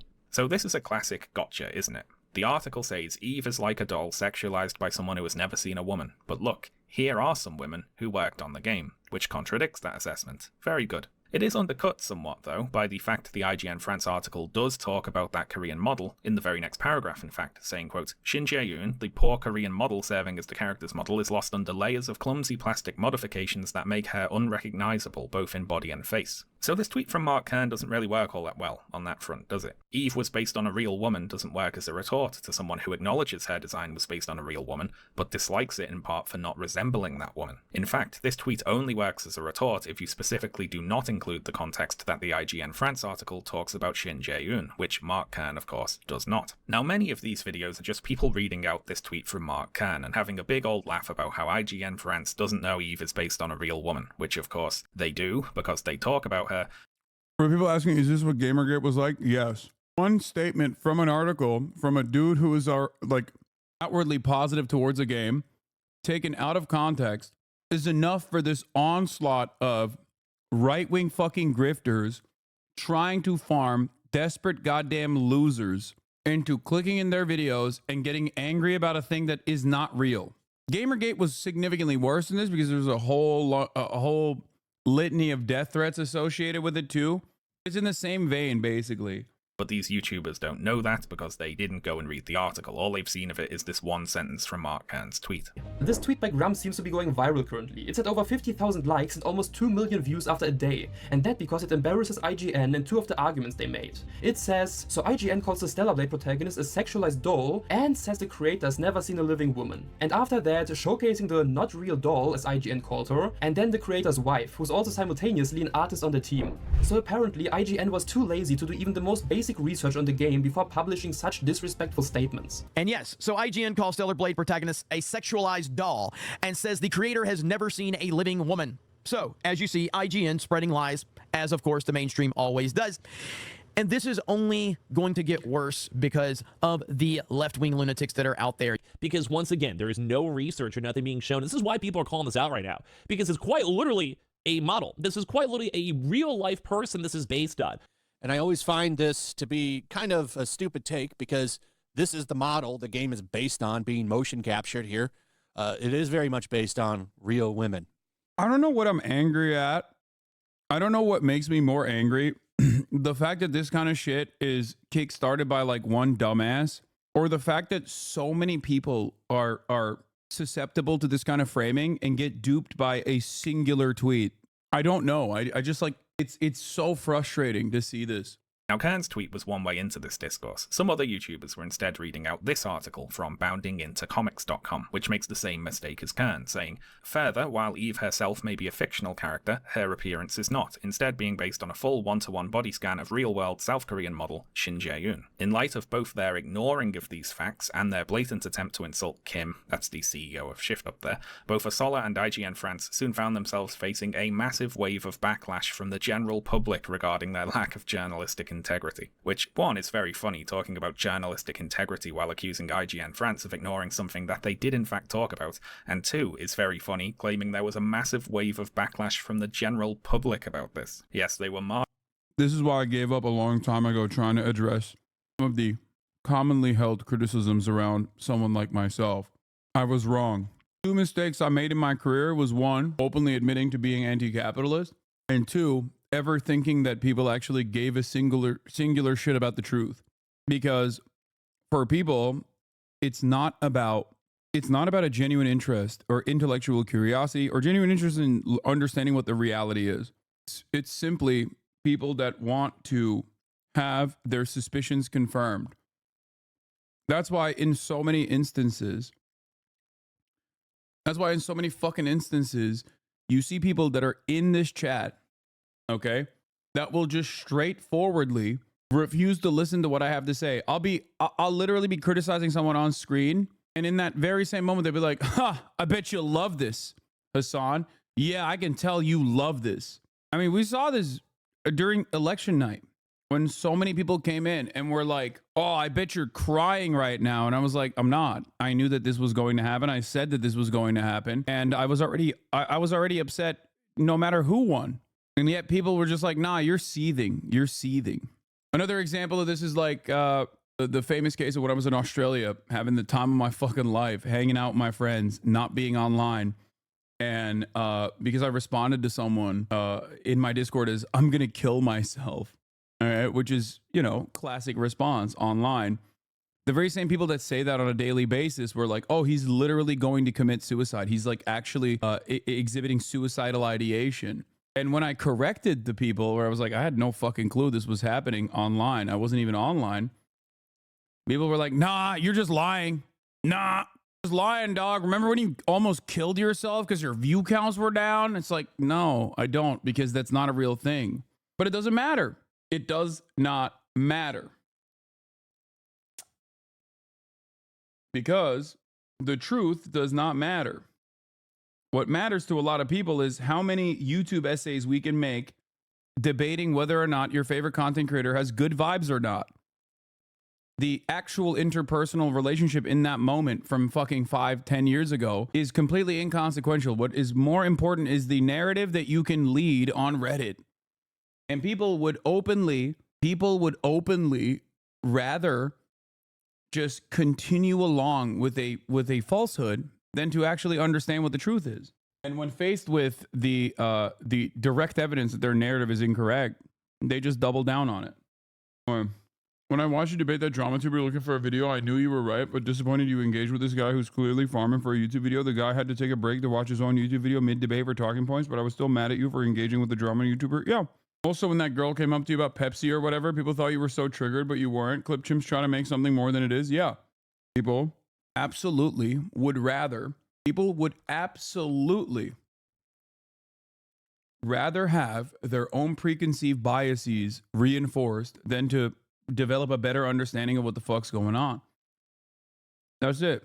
Marching in the streets of Paris, weren't they, about this article? Do you hear the people sing? We demand IGN France acknowledge that Eve from Stellar Blade on the PS5 was based on Korean model Shin Jae-eun, even though they did.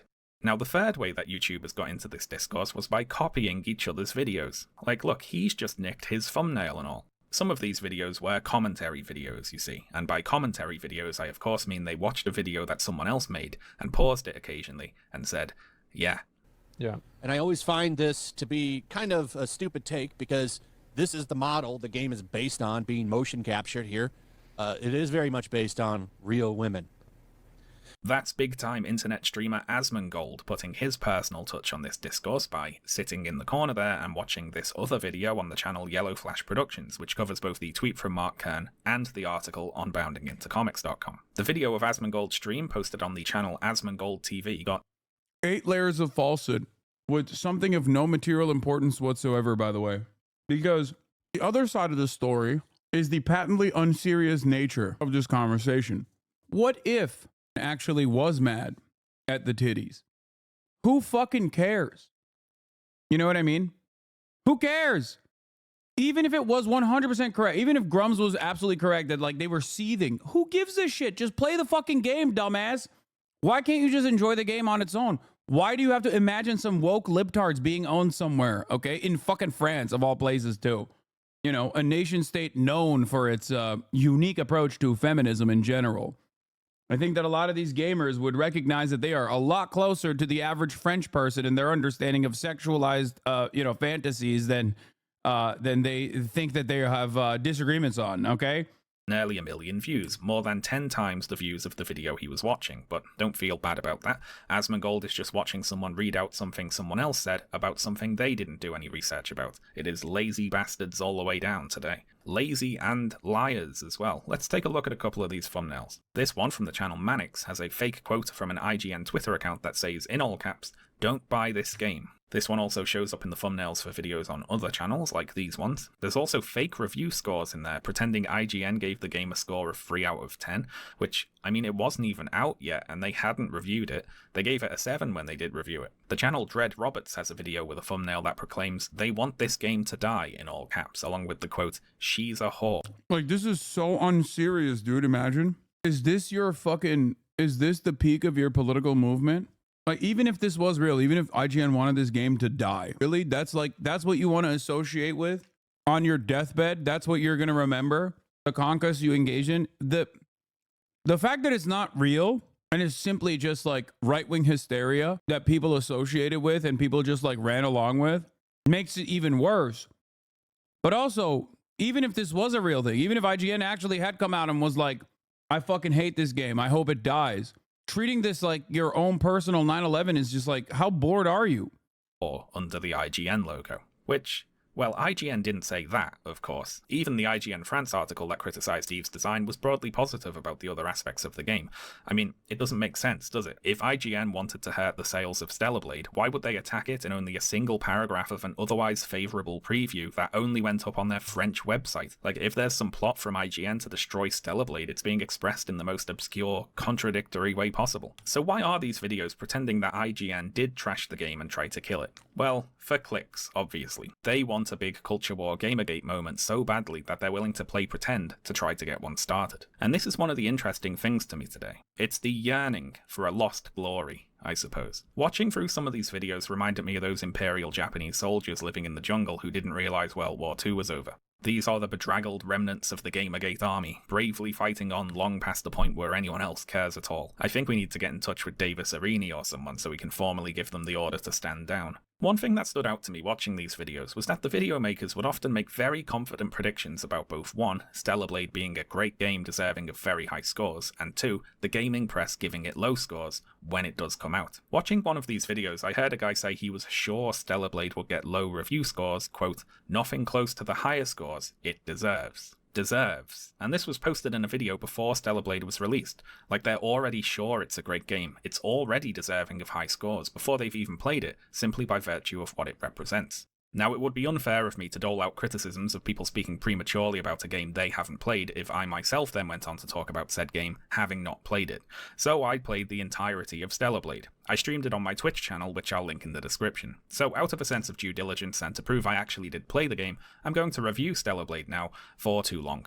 We'll get to the character designs later on, but for now I'll say that whatever criticisms can be made about Eve's character design, there are other characters in Stellar Blade who deserve those same criticisms, but to a much greater degree. If Eve's design is a little uncanny valley, then at the bottom of the uncanny valley is opened up an uncanny sinkhole, which contains neotenous monsters like Kaya and Lily, who make Eve look positively pedestrian by comparison. I'll give a spoiler warning here for Stellar Blade, of course, and I also have to give a spoiler warning here for the 2017 game Nier Automata, for reasons that will become very apparent very quickly.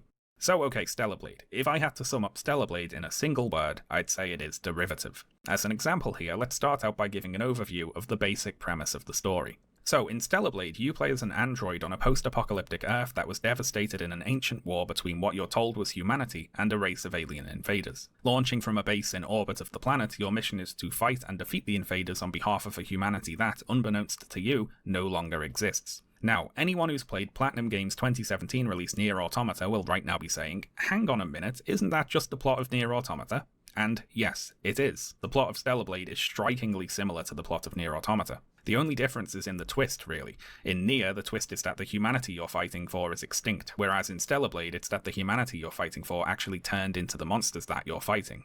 So, you know, it's not exactly the same, but it does give big, can I copy your homework vibes. Being kind, we'll say it took very heavy inspiration. Oh wow, I can't believe we both spoiled a video game that you're never gonna fucking play, and also another video game that is a classic that has been around for almost a decade. Shut the fuck up. The story and world and many elements of the general design and gameplay and music especially are very derivative of Nier Automata, but Stellar Blade also borrowed from other places. The combat system takes inspiration from the likes of Sekiro and God of War. It's got the Souls-like enemy respawn mechanic. There are horror-styled sections that are trying to be like a Dead Space or a Resident Evil. There's a bit where you climb up a train car as it's falling off a cliff, which is literally just the first level of Uncharted 2. The last human city on this post-apocalyptic Earth is called Zion. Like in The Matrix, you might say, but no, this Zion is spelled with an X, so it's different. The people of Zion look up to an old, wise robot leader called Oracle. Kind of like the Oracle in The Matrix, you might say, but no, this is Oracle with no E, so it's different. The android residents of Zion are being stored in a bunch of pods to save power, so they're not generating power, they're in the pods to save power. So again, it's not exactly like The Matrix, but it is heavily reminiscent of The Matrix, yes. Now, there's nothing wrong with taking inspiration from other media, of course. Lots of great games wear their inspirations openly, but the problem with Stellar Blade is that it takes all of this stuff and smushes it together and then doesn't really do anything interesting with it. While a lot of the individual elements of Stellar Blade are fine by themselves, they don't ever really come together. The game feels more like a mix of various things the creators thought would be cool to put in a video game, rather than things that actually made sense to put in this video game. As an example, let's look at some enemy designs. So enemies in this game are called naytibas, which, if you know about the conflation of V's with B's in certain languages, including Korean, congratulations, you've spoiled yourself on the twist. Although it could be worse, in previews of the game, the naytibas were called natives. I know writers who use subtext, and they're all cowards. Anyway, the story with the naytibas is that humanity was in a war with an AI that wanted to replace them with androids, and in their desperation the humans turned to bioengineering to evolve humanity to the point where they could fight back. But these bioengineering experiments got out of control or something, and the humans lost their minds and turned into monsters. So that's the setup, but let's take a look at some of these enemy designs. Some of them look like big insects, some of them look like mutated statues, some of them look like squids, some of them look like robots. Some of them look like different sorts of robots with fleshy parts hanging out. Some of them look like giant beasts. Some of them look like organisms controlling a human host. Some of them look like zombies. Some of them look like fungal growths or spores or something. One boss looks like... Look, it's not like a fucking game changer by any metric. It's just like a bubblegum ass game. A 5 out of 10 ass game. That's it. It looks nice. There's sexy ladies in it. And ultimately, same old shit. Which leads me to believe that a lot of people simply did not like Horizon Zero Dawn, not because of its repetitive gameplay, but because the main character wasn't fuckable enough. Like, that's it. That's like this is a worse game than Horizon Zero Dawn, but with sexier characters. So gamers love this game, but hate Horizon Zero Dawn. So it must be, you know, the fuckability metrics not actually hitting for a lot of these horn dogs, which once again blows my mind that people are not more embarrassed to openly state that. The fact that these people are not embarrassed to state that is crazy. Gene Park liked the game. Yeah, I mean, I'm saying it's a bubblegum game. Like, it's not a bad game. It's just not, you know, moving the needle in a direction. That's the point. Gene also loved Horizon. I personally am not a big fan of like killing mechanic enemies, which is why I, you know, while I played the first Horizon game, I didn't actually play the second, like Zero Dawn, I didn't really play. And it just wasn't like as compelling. And I feel like it's very repetitive. That's it. This, another looks like this, another looks like this, and so on. Or not, oh, sorry, Zero Dawn I finished. I loved Zero Dawn, even though it still had the same issues. I meant the second game, which is what was it called? Forbidden West, yeah. Theme to these enemies. They seem like a collection of designs inspired by other games and media. Bayonetta, Half-Life, Metal Gear Solid, Ghost in the Shell, Final Fantasy, and whatever else. Did you like, by the way, in Final Fantasy VII, when the final boss had a wing on only one side of his body? Because if you did, all of your Christmases have come at once, I'm happy to tell you. I think they ripped that design off about 6 times. And now, don't get me wrong, a lot of Stellar Blade's enemy designs are fine in isolation, but they're used absolutely thoughtlessly in the actual game, with either zero or very thin reasoning for what you're actually fighting to be designed the way it is, or located where it is. A lot of these designs were peppered throughout the world seemingly at random. Stellar Blade's music is another example of this. I quite like a lot of the game's soundtrack actually, but I disliked and sometimes couldn't stand the way in which it was used in the game. A lot of the music is fine, but whether or not any track actually matched the part of the game it was used in felt like it was random chance. For instance, the underground horror sequences with jump scares and scary monsters and so on have any tension whatsoever completely evaporated because for some reason they sound like this. I confess I'm disappointed with a lot of mainstream game reviews that rank each aspect of a game with a numerical score, but never consider how the different elements of the game work together. Like, absurd example obviously, but Stardew Valley has a great soundtrack for a relaxing farming sim, but Stardew Valley's soundtrack would not be a good soundtrack for Alien Isolation to have, or vice versa, I suppose. You know, even though it would be the same music, it would be a bad soundtrack because of the context it was being used in. It's an obvious point, but you have to consider the whole package and not just each element by itself. The combat in Stellar Blade can be fun. All the parrying, evading, and executing Eve's flashy special moves can be pretty cool when everything comes together. There's the bones of a good combat. You can tell he's woke because he's playing the most like covered up version of this character.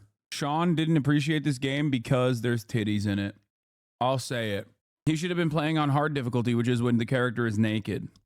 You want this game to fail. System here, but unfortunately the game has an issue with balance that more often than not undercuts the fun. The problem is the game has a very flat difficulty curve. Enemies at the beginning of the game are mechanically just as hard as enemies at the end, and there isn't really much difference between fighting any of the bosses in terms of skill either. The game increases the difficulty by simply turning up enemy HP and damage values, but this just has the effect of making the later game feel like a bit of a slog, as you spend a long time whacking away at enemies that are by this point trivial to beat mechanically, but can have what feel like arbitrarily enormous health pools. From Software's Sekiro is a good comparison here. My fucking least favorite aspect of video games is bullet sponge, which reminds me of the second Horizon game, which is what people say always is like, hey, if you want to actually truly enjoy the combat in that game, you have to play it in hard difficulty.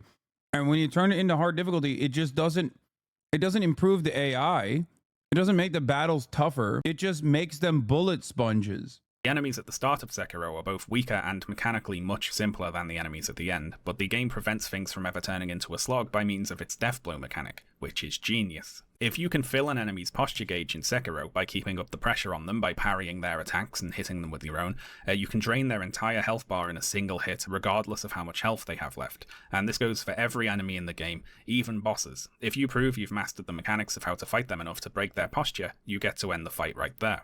I mentioned Sekiro's posture mechanic here because they put a superficially similar system in Stellar Blade. The posture bar is replaced with these little balance pips under the enemy health pool. This is why Sekiro will forever remain one of the greatest games of all time. Also, I've reconsidered my stance against Sean. Clearly, he's playing the sexy bunny costume in this one. I'm afraid I judged him too early.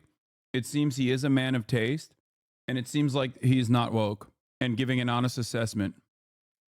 Hitting enemies with certain abilities or executing perfect parries will take away one of these pips, and once you deplete them all, you can execute a flashy special move similar to Sekiro's Death Blow, only here, instead of killing the enemy outright, it does a rather underwhelming amount of damage. I felt a little deflated every time I managed to pull one of these off against a boss. You go to all that effort. I'm back into thinking that he's actually woke and not being fair in his assessment, considering the outfit of this character that he's utilizing. Once again, I'm back on the he's woke and he wants this game to fail train. Focusing on parrying and whittling away their balance, and you're rewarded with a big flashy attack animation that ends up not really doing all that much. Feeling that my efforts to actually engage with the game's combat mechanics weren't really being appreciated, I ended up beating many bosses by mindlessly spamming Eve's special moves over and over, because why not? Eve has a fancy combat mode she can shift into, similar to God of War's Spartan Rage, where she gains access to a new moveset as well. Yeah, he's back to critiquing in bad faith. He's so hard to pin down, which only leads me to believe that, lo and behold, he was always woke the entire time and was critiquing in bad faith. And the only reason why he peppered in a naked version was because he wanted to, draw you off the scent. Yeah. Look at that. Surprise. I was right all along when I first came into this conversation without playing the video game at all. I had already made up my mind. And it turns out I figured out another way to, confirm my previously held positions without changing them. What I just described to you right here is an analogy to exactly how these guys operate. Do you understand? Naked woman, I like. Very good. Clothed up women, I don't like. Seems like this guy is woke. Ultimately, though, I arrived at this conclusion without even playing the game, and I actually don't even care about playing the game at all. I would much rather enjoy the discourse surrounding the game, and I have already made up my mind about these woke libtards, including Sean. That's how people operate.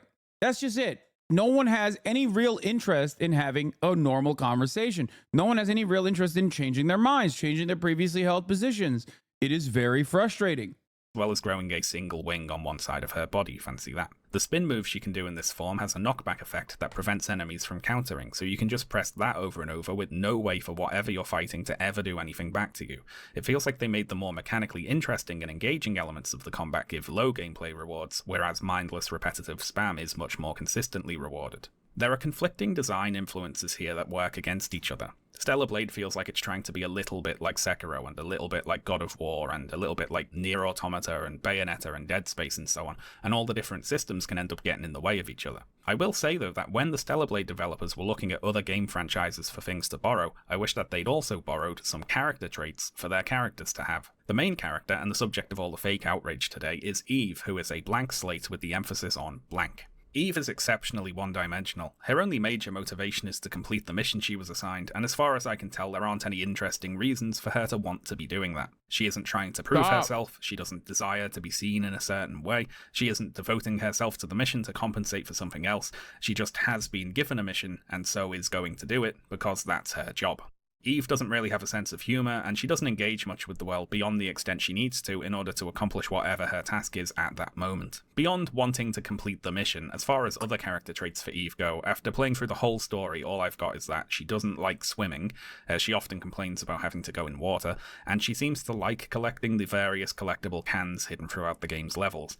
And that's it. It's pretty thin for a main character there. Or is it? You're not going to address your goat's pathological lying? Yes.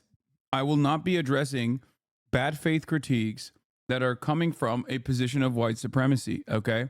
If you say my goat, LeGoat James, LeBron James, La Deity, La God, La inventor of basketball is a serial liar, you are a racist, okay? That's it. We are in the process of going through how one singular Twitter thread can actually cause so much commotion amongst people who are already primed to hate one another, okay? Who are already primed to hate a certain position. And here you are doing that same thing against my GOAT, LeBron James. I'm begging you, man, to stop. He is not going to choose you. Yes, he will. One day he is going to know that I have endlessly, one day he's going to know I've endlessly defended him against these naysayers. And we're going to play basketball together, and I'm going to pour honey on him. I mean, a main character doesn't necessarily have to be... Your goat is washed? Okay, this is objectively false. Like, what do you mean my goat is washed? Like, get the fuck out of here, dude. Come on. Okay, all jokes aside, when you say LeBron James is washed, it's like insane. Okay? You will just say whatever kind of ridiculous thing comes to your mind, okay? That's crazy. Like, even his haters would probably be like, even the biggest LeBron haters will be like, okay, dude, like, calm down. How do you defend his need to, like, lie about things like reading books or watching movies? Excuse me. He is an incredibly personable person, okay? Everybody knows that he has dedicated his life to the game that he invented, basketball. For those of you who don't know, LeBron James invented basketball and therefore does not have time for other, humanly pleasures, okay? But because he is our God, okay? Our God, who is an awesome God, he has chosen to make mere mortals feel as though he is just like them. Okay? That's what's going on. That's when he says, like, haha, I read this book, or haha, I love watching football, and I'm a big fan of Arsenal. Like, it doesn't matter. He is above that. He is transcended beyond the need to watch a single Arsenal game, but he's just simply saying that so that, you can feel like he's just like you. Okay? Remember that. Let's continue.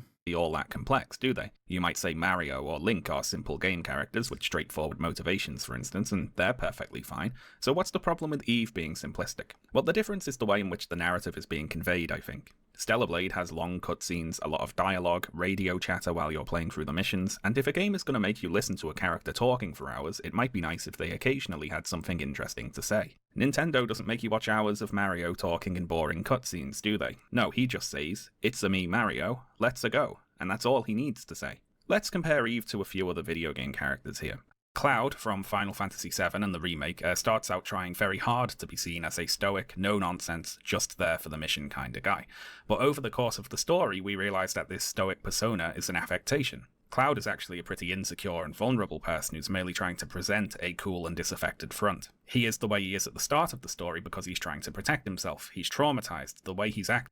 LeBron did not lie about reading Malcolm X's biography. He did not. LeBron knew exactly what had happened, and it was far too emotional for him to engage with the material because he is such a big fan of Malcolm X. So what ended up happening is when they asked him directly, like, oh, what do you like about the autobiography? Like, or like, what's going on? He was overcome with emotion. He was overcome with emotion, okay? Because he was thinking about how devastating it was that the state had assassinated Malcolm X. And in that moment, he basically just, said something that comes to mind. Obviously, it didn't come across like, pretty honest. It didn't come across like it was honest only because he was overcome with both the feelings of gratitude for what Malcolm X represented, okay, but also overcome with feelings of deep sadness. Is a defense mechanism. Kratos from 2018's God of War, he wants very much to be stoic and unemotional, doesn't he? Having recently lost his wife, he now has to face raising his son alone, and he's scared, and he doesn't know how to be a good father. He only knows how to fight, so he throws himself into that as a distraction. But below the surface, there's a lot of pain and sadness and anger that he doesn't want to let out. And his character arc in the story he's in involves him coming to terms with those things. A bit of a departure genre-wise here, but Kim Kitsuragi from Disco Elysium tries exceptionally hard to be boring, but, or partly because of that, he ends up being one of the most interesting characters ever put in a video game. Kim doesn't like to discuss emotions, he doesn't want to get personal, he just wants to do his job, and be seen to be doing his job, boringly. Now what makes Kim the only guy that ACAB does not factor into is Kim Kitsuragi. Okay? That's the one good cop, the best cop, my goat. Him so interesting are the times when that carefully maintained facade cracks and you see the person behind it. What makes all of these characters interesting is precisely that, when you see the person they are behind the curtain, and you find out why it is they act the way they do. Kim, for instance, is someone who's subject to racial discrimination. He's gay, he's been made fun of because he wears thick glasses and for embarrassing assignments in his past. And well, there's a lot we could say about Kim, but I'd be in danger of just speaking about Disco Elysium for the whole video, so we'll simplify it and say that Kim really doesn't like to stand out. One commonality here is that all these seemingly simplistic, straightforward characters have other characters to play off, characters with different personalities who draw them out of their shell. Cloud has the rest of his team, though especially Aerith. Kratos has Atreus and Mamiya. 2B has 9S. Kim has Harry. You know, these are characters who are not like them. They might be funny or chaotic or inquisitive or troublesome, and they put the stoic characters in situations that cause them to open up and change, to have a character arc. Now this is hardly Shakespeare, except Disco Elysium of course, which is Shakespeare. This is just the basics of character writing. All these characters have an inner world, which is what they're like on the inside, and they also have a face that they choose to show to the world. Now with Stellar Blade, Eve doesn't have an inner world. That's really the crux of it, I suppose. Eve is a shell with no personality inside. Now this could actually be a good starting point for a story if, over the course of that story, Eve grew into something more complex than she is at the beginning. And reading about the development of the game, it seems as though this was the intention. The director of the game told Games Radar that, quote, as the game progresses, Eve takes on more and more burdens and comes to make important decisions. She gets to interact with more characters and other people and becomes more human. In the beginning, she's more soldier-like and doesn't have that many emotions or show much expression. As the game and story progresses, you get to see the change in her emotions. And while this is a fine intention, it did not, for whatever reason, actually come across in the final product. Eve does not change over the course of the story. She's pretty much the same person the whole way through, regardless of what happens to her. Even the reveal that everything she thinks she knows about the world is a lie, and that the leader of her society has been manipulating her and everyone she knows, and that she is in fact not a human and is an android, and all the monsters she's been killing are actually the real humans, all that hits her like, what's the opposite of a ton of bricks? A single feather, I suppose. She just goes, oh well, alright, fair enough. May as well carry on and finish the game, I suppose. Then again, even if Eve had some hidden depth to her personality, even if there was something to be drawn out or developed in the course of her interactions with other characters, we would likely never see it, because her main companion is Adam, who is so wooden and boring himself he makes Eve seem like a fucking party clown. It's Adam who controls the little robot that follows Eve around and performs long-range attacks for her in combat, in another heavy nod to Nier Automata, and the vast majority of his dialogue consists of him saying things like, we need to find a way to open that door. And yes, Adam and Eve, literally. And now, hang on, I hear you say, didn't Nier Automata also have two characters called Adam and Eve? It did, yes. Now, our last main character is Lily the Engineer, a character whose design inspired me to Google Stellar Blade Lily alternate outfits and then go and find her something less ridiculous to wear. Lily's character profile does clarify that she is indeed a fully grown individual, which, I mean, I think the fact they felt they needed to clarify that is telling in and of itself. As for her character, though, Lily... That's insane. While also boring, tends to be more upbeat than the other two and occasionally expresses interest in learning things about the history of the world, and make the most of that, because Lily's occasional interest in non-mission critical information is by far the least boring that any of the three main characters are ever going to be. And as for the non-main characters, good lord, I would suspect that what they call AI was used somewhere in the scripting or translating of the background NPC. Like, with that character, I get it. Like, I don't know how she carries herself. But, like, the fact that they had to say she's a fully grown human makes it more suspicious. Like, if they hadn't said that, I mean, I don't know. Like I said, I didn't play the game that far, so I don't know how fucking, you know, I don't know how she carries herself or shit. But, like, that makes it way more fucking suspicious, dude. Why'd they have to say that? This is the same thing that, like, animes do all the time when they're like, remember, this character is 16 years old, okay?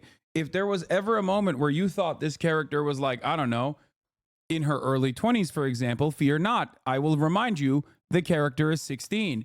Or sometimes, my other favorite thing that they do is when they say, the character is 17, on the verge of her birthday. On the eve of her 18th birthday, the character is actually, you might accidentally think Zelda is actually an 18-year-old of age. Let me remind you, she is not. She is 17.9, and it's like, why did you just not make her 20? This makes no sense. It's either very clear. Like, there's no normal here, okay? It's either very clearly a full-grown adult woman that they keep fucking reminding people is actually 16, or very clearly a baby, like an actual goo-goo gaga baby that looks like they're goo-goo gagaing, but then they tell you this is actually a 5,000-year-old dragon. And nothing in between. Why? See dialogue in the game. The main story script at least seems like it's had a glance over by an actual human, but the bulk of the background NPC and side quest dialogue strays into the nonsensical. And that isn't an exaggeration from me there. I mean, it often literally makes no sense whatsoever.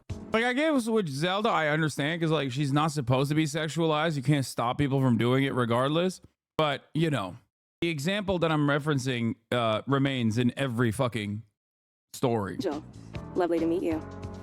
You don't seem very likable. All right. You're pretty sharp. Oh, I do like this, Angel. You really are my favorite customer. Now, I don't want to be too unfair. Writing for video games can be very hard, of course. Thanks to reasons the writers often have no control over, segments of the game can be shifted around or cut entirely, and all of a sudden the story you wrote that made sense previously does not make sense anymore. At this point, you can either do a bunch of rewriting. I have a cringe admission. This might piss people off. I didn't play Dragon Age Veilguard specifically because I saw a lot of people rail on the fucking cringe Marvel Cinematic Universe writing, and I could not get myself to actually play the game for that reason. I saw it and it was like immediately I was like, nope, I'm done. I'm not touching it. It was better than what we just saw here. I mean, everything is what we just saw here seems like AI wrote it, okay? Writing, or say sod it and just release the game. And obviously the writers aren't always in control of that process. And playing Stellar Blade at this stage, all it takes for me to fucking get lasered into orbit is someone going, well, that just happened. If that happens at any point in any game, it could be a fucking 10 out of 10 production. Okay, it could be Sekiro. If I saw that, I'd be like, I'm out. Well, that just happened. Oh my God, it like lasers my mind. It lasers my fucking mind. Same principle with fucking with the Ryan Reynolds movie, remember? It's a lightsaber, dude. When I see that, I'm like, oh my God. So I just did a thing. Huh, he's right behind me, isn't he? I cannot stand those fucking singular bars. I hate it so much. You're such a hater. Dude, I think it's such lazy writing. It's such fucking lazy ass writing, dude. Oh yeah, another one. Oh, that's gonna leave a mark. I hate it so much that I don't even like it when it's like referential in a critical way. Okay, it causes me to immediately think of the product less. Like it causes me to think of the product as like a worse overall product. Yeah, that will hurt in the morning. Another one. Nobody, just me. Okay. Blade, you can tell that the story making sense wasn't really a priority in development. As a small but telling example here, in one mission, Adam, your usual drone operator, is busy, so his duties are taken over by Lily. She pilots the drone and gives mission support to Eve without comment from either of them about Lily's another one. Guys, a little help over here? Piloting of the drone being especially unusual. Now, a little later on, Adam has to be away for another mission, so Lily pipes up and announces that she can pilot the drone in his stead. But this time, this suggestion leads to a conversation about whether or not Lily is able to fill in for Adam and pilot the drone on a mission, which is confusing to the player because you're sitting there thinking, hang on, hasn't Lily already been filling in for Adam when he isn't there? Why are they discussing the feasibility of her doing something that she did with no issue just a couple of hours ago? And I would assume that at some point in development, these two scenes happened in the opposite order to what they do in the finished game, and at some other point they got swapped around and not rewritten, so it just doesn't make sense now. Aside from these sorts of smaller plot holes, the overall story of Stellar Blade suffers from one major flaw, which I'd argue was caused by it choosing to not include the most interesting element of the much better story that it's... Yeah, Dustborn's dialogue was 90% of all the things we just shat on, I know. And at first it was like kind of funny to make fun of it, and then afterwards it was like unbearable. It started off like, oh, it's so bad it's kind of good, to like, oh, never mind, it's just bad. It turned into never mind, it's just bad. That's it. It's just lazy ass fucking writing. I hate it. I can't stand it. And I just, you know, I don't know. It's ripping off. And that flaw is the Naytibas, the enemies in the game. They are very boring in a narrative sense. I've recently been streaming the Elden Ring DLC, Shadow of the Erd Tree, and playing that right after Stellar Blade has me notice Your haters are insane that they literally created a whole ass website to try to debunk you. Also, the dude that created the website created a 10-hour video collecting criticism from haters that criticize you. Brother, remember what I said about narrative? Why you hate Jews and like communism? Remember what I said about narrative overcoming truth? There's a lot of people who would rather massage the narrative in a way for people to just never encounter me, okay, in the wild on their own with a crumb of charitability. That's it. Judge me by my enemies, dude. There's also 11 hours of anti-Hassan vids, mental illness. Yeah. If you don't understand, brother, 11 hours of anti-Hassan videos. Like, am I Adolf Hitler? Like, what are you, fucking insane? I can't think of a single person. I can't even think of an 11-hour hater video on Destiny, you know? Like, that's crazy. a lot of points of comparison. One interesting thing was that in certain dungeons in that game, there are enemies which are these stone golem blacksmith things, and also enemies which are these little lava slime things. And in certain places, before they notice you, you can see the golems gently petting the slimes. And it might seem like a small thing, but seeing a golem petting a slime was literally more interesting than everything I ever saw all of the Naytiba enemies do in Stellar Blade put together. From Software has a history of doing things like that. Some enemies will try to run away from you, some seem too depressed to fight you and just sit there unless you attack them first. Some enemies will be fighting each other. There's a big dragon I like in Elden Ring which can no longer stand up and you can just poke it to death from behind, if you're evil. These sorts of things make the world more varied and interesting. They're things that make it seem as though the world would exist whether or not the player was actually in it, and they can cause the player to engage with that world more by prompting them to think about what it is that they're doing. It has a way to draw you in and make you feel as though you are living in a universe that is alive, whether you're there or not. Cyberpunk did a fantastic job with this as well. Okay? And From Software Games does this all the time. I would go so far as to say the most annoying part about From Software Games is that it literally just does exist without you recognizing it. And it's fucking annoying because, like, if you don't seek it out, you're just gonna miss it, you know? And many people do miss so much of it. They don't even, like, attempt to lead you in that direction so you can see it. But I guess that's also what makes it beautiful and amazing. Yeah, RDR2, great example of a living, breathing world. Probably the best example of a living, breathing world, as a matter of fact. RDR2 might be the greatest example of it, like more so than Skyrim, Oblivion, all of that. More so than Bethesda. I think it's just crazy. You RDR2 dude, no. That's crazy.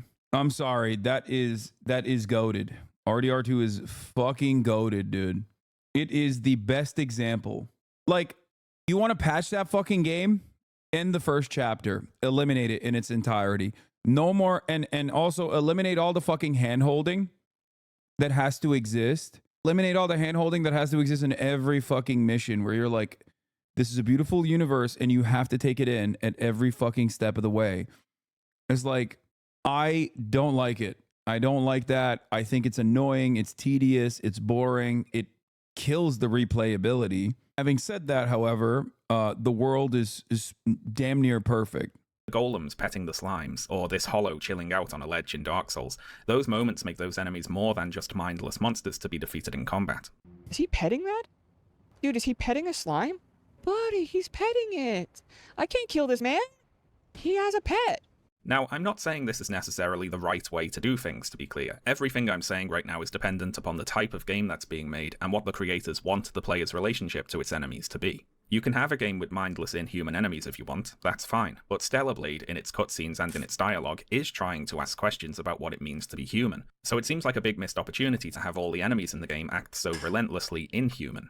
The reveal that the Naytibas were indeed once humans is treated as though it is important, as though you're supposed to have some thoughts or feelings about it. But the fact that every regular Naytiba enemy you meet is mindlessly aggressive and has no personality really undercuts the twist, because all the Naytibas do is immediately try to bash your head in. Elden Ring seems like a bad example of that. It's hardly a living, breathing world. If you don't think Elden Ring is a living, breathing world, you haven't paid attention. Especially for the type of game it is, because it's not like a narrative-focused game, obviously. Many people don't even... I would say that the majority of people that finish Elden Ring don't even understand the narrative. I myself don't even fully understand the narrative. Okay? But in spite of that, in spite of the lack of focus on the story on in and of itself, it very clearly is a world that is alive with or without you in it. And I mean, I think Sean did a great example. Sean demonstrated it with a great example. I think the only reason why people don't understand that Elden Ring and many From Software games have a living, breathing world is because From Software will never, even at gunpoint, never put guardrails on their fucking narrative ever. Okay, they will literally, you could kill them. They're barely gonna put a fucking map in there. Okay, talk for yourself, bitch. I watched around 30 hours worth of Elden Ring lore videos just to come out with more questions. Bloodborne was my first interaction with From Software, and I was immediately captivated by it. I could not understand that so much of the lore was densely packed into item descriptions. Okay, I never thought that I didn't say Bloodworm, I said Bloodborne. Did I say, you guys heard Bloodworm? I said Bloodborne. Anyway, I never thought that I would have to read endless hours of FAQs to basically, like endless hours of walkthroughs to basically figure out how to play the game right. And it was awesome. And I've never seen them do anything else, so who cares? You know, whether they are actually alien invaders or they are former humans, it doesn't actually matter, right? As regards you fighting them anyway. All they try to do is kill you, so whatever. It's as though Stellar Blade is expecting me to care about the concept of humanity in an exclusively biological sense, rather than in the sense of the qualities that make... If you have to watch YouTube videos to understand a game story, the game failed. I disagree. I mean, I think it's the maxed out version. It's the maxed out version of show, don't tell. It's not even show, don't tell, actually. It's basically don't show, don't tell, make people search it, make people seek it out. Genuinely, this is a symptom of marble brain for a decade. Make one a human. That the Naytibas were once biologically human is not really that meaningful if they don't have the ability to express the qualities of humanity. To imagine a different story, what if in Stellar Blade you played an android who had been indoctrinated with a bunch of lies about how Naytibas are all mindless alien monsters who need to be exterminated, and you get sent to Earth to do that, and then you start seeing Naytibas who are not like that, maybe doing things that mindless monsters shouldn't be doing, like communicating or forming factions. Marvel hate jerk is strong? Yes, because it's bubblegum, dude. You can just sit through it without ever having a new thought, a unique emotion ever. Okay? And there's a place for that. There is a place for that. It's great. I'm not discounting it, okay? But if every piece of content turns into that, then it sucks. It sucks.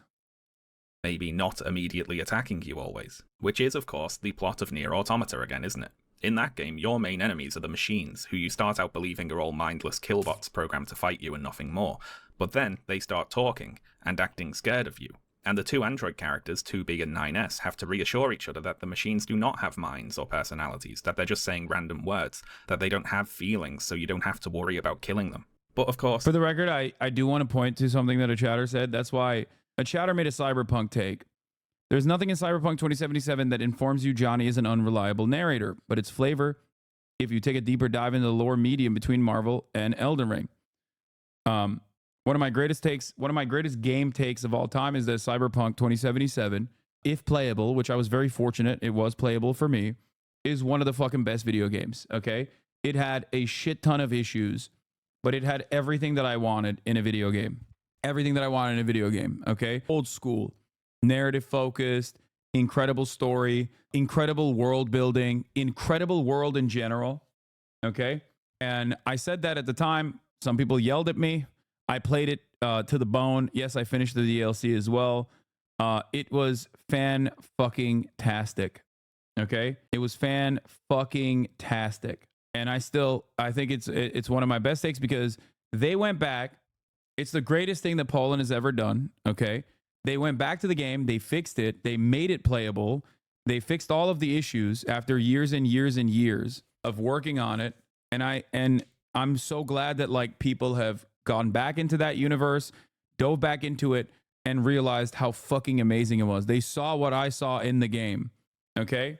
Moon just played it and rated it a 9.9. Yeah. It is a perfect game. It is a perfect game. Even when it was imperfect and even when it was fundamentally broken, I could see exactly what the game was supposed to look like if given a little bit more time to ferment, okay? Oh, so fucking good.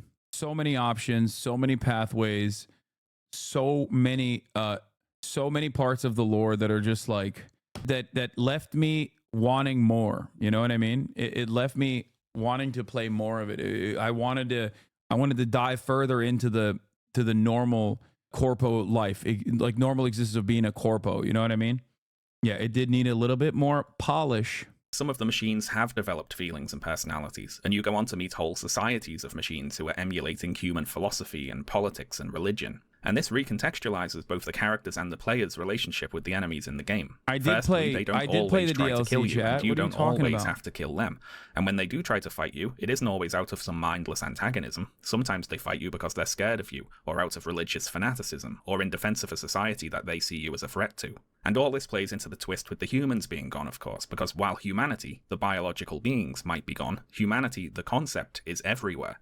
And if that's the case, what does it mean for our characters to be fighting on behalf of humanity when their enemies are often acting more human than they are? Stellar Blade is like Nier Automata if the mindless killbots really were mindless killbots and never had anything interesting going on. And now you might say, Sean, are you really going to criticize Stellar Blade for copying so many things from Nier Automata, but also criticize it for not copying more? And I am, yes. If they're already copying so much, they should have just gone all in and copied this bit as well, because it's the most interesting bit. Outside of the main story, there are various side quests in Stellar Blade, and while a few are kind of interesting, most are unfortunately of the go to this place you were before and get me a thing variety. Nothing about the area you're sent back to changes or updates on these fetch quests, they're literally just busy work to pad the game's runtime. For example, an NPC in Zion called Barry asks you to get him some bottles of wine from a shop located in a ruined city that you'd visited previously. Now, because the game's fast travel system is area specific, getting back to that city involves heading to the nearest phone, fast traveling to your ship, talking to Adam to select a leave, picking your destination from a list, going to a phone at that location, fast traveling to the point Starfield nearest the shop, running to the shop, getting the bottles of wine, and then teleporting back to Barry. Now, if you think that sounds boring, then just you wait. Completing Barry's wine quest unlocks another quest where another resident of Zion says that they saw Barry had some wine, and now they too would like some wine. So can you please go and get them some wine? Now, where is this wine located? Well, in the exact same place you just got the wine for Barry, of course. So back to the phone, back to the ship, back to the city, back to the next phone, run to the shop again, pick up the wine again, deliver the wine. The exact same Starfield's best fucking quests were not the main line. Okay, as always, classic Bethesda. I'll stand by that.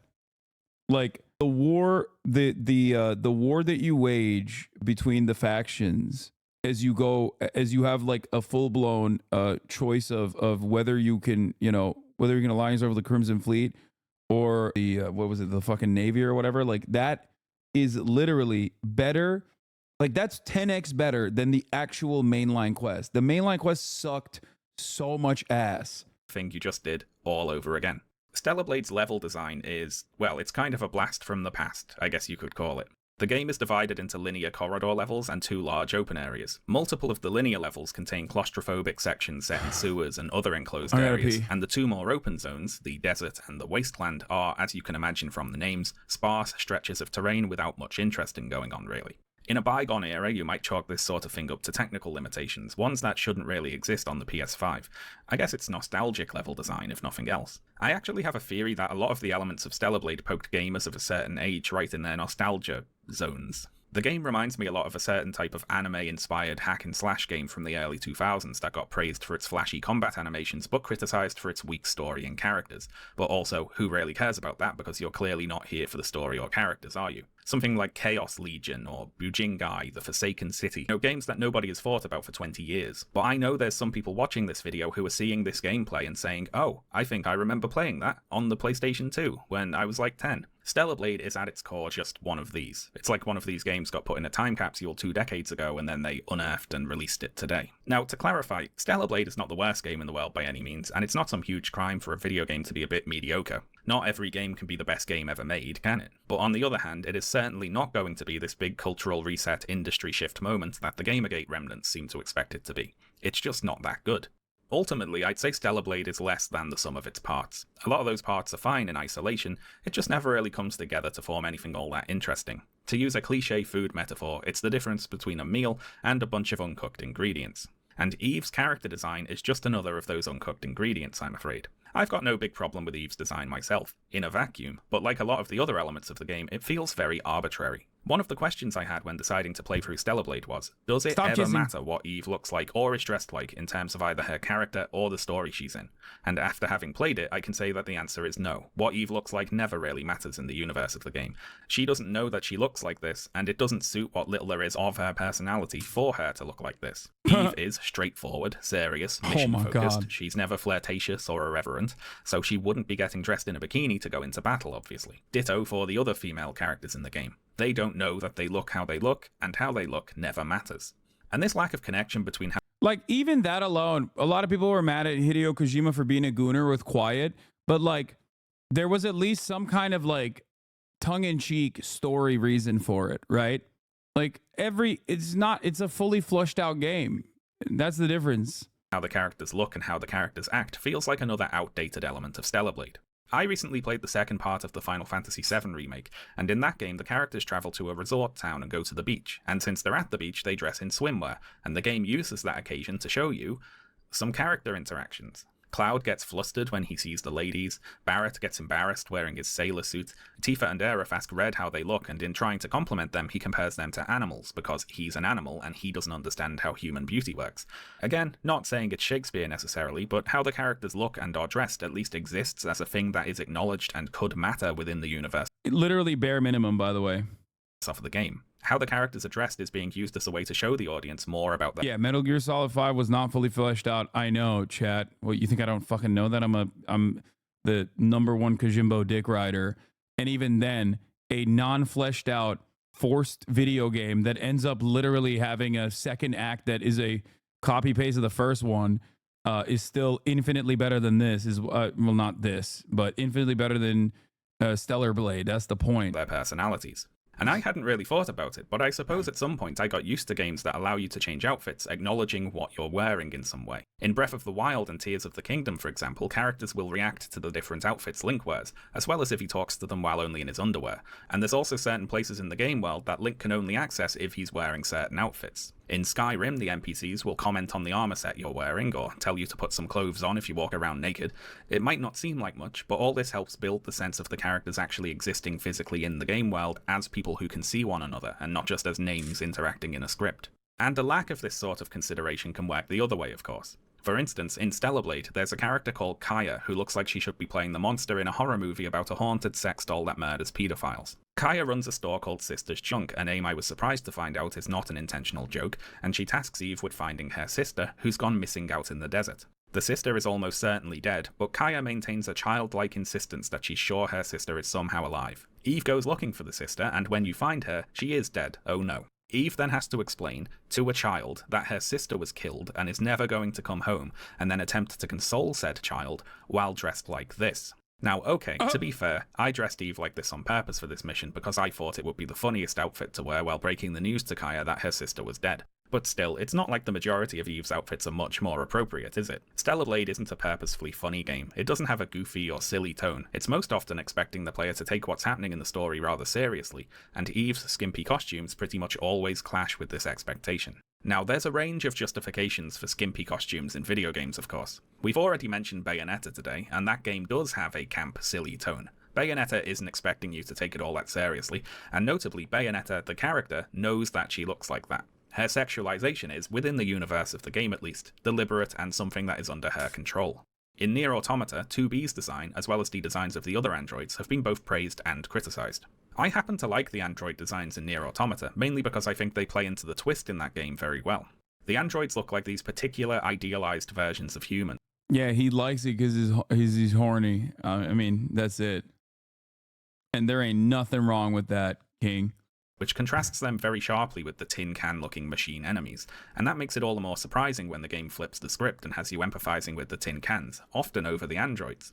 The androids might look like humans, but it's the tin can machines talking about human concepts like love and reproduction and raising young, and there's an early game machine boss which is obsessed with looks and making herself more beautiful. It's a fun reversal of what you might expect just looking at the character designs. Of course, as well as the more defensible instances of skimpy outfits in games, we also have the ones at the bottom end of the scale. Now, one of these for me is Quiet from Metal Gear Solid 5. You better not be fucking coming after Kojimbo, dude. The silent and nearly naked sniper lady who goes out of her way to awkwardly shove her ass in your face when you're riding in the helicopter with her like she's a cat in heat or something.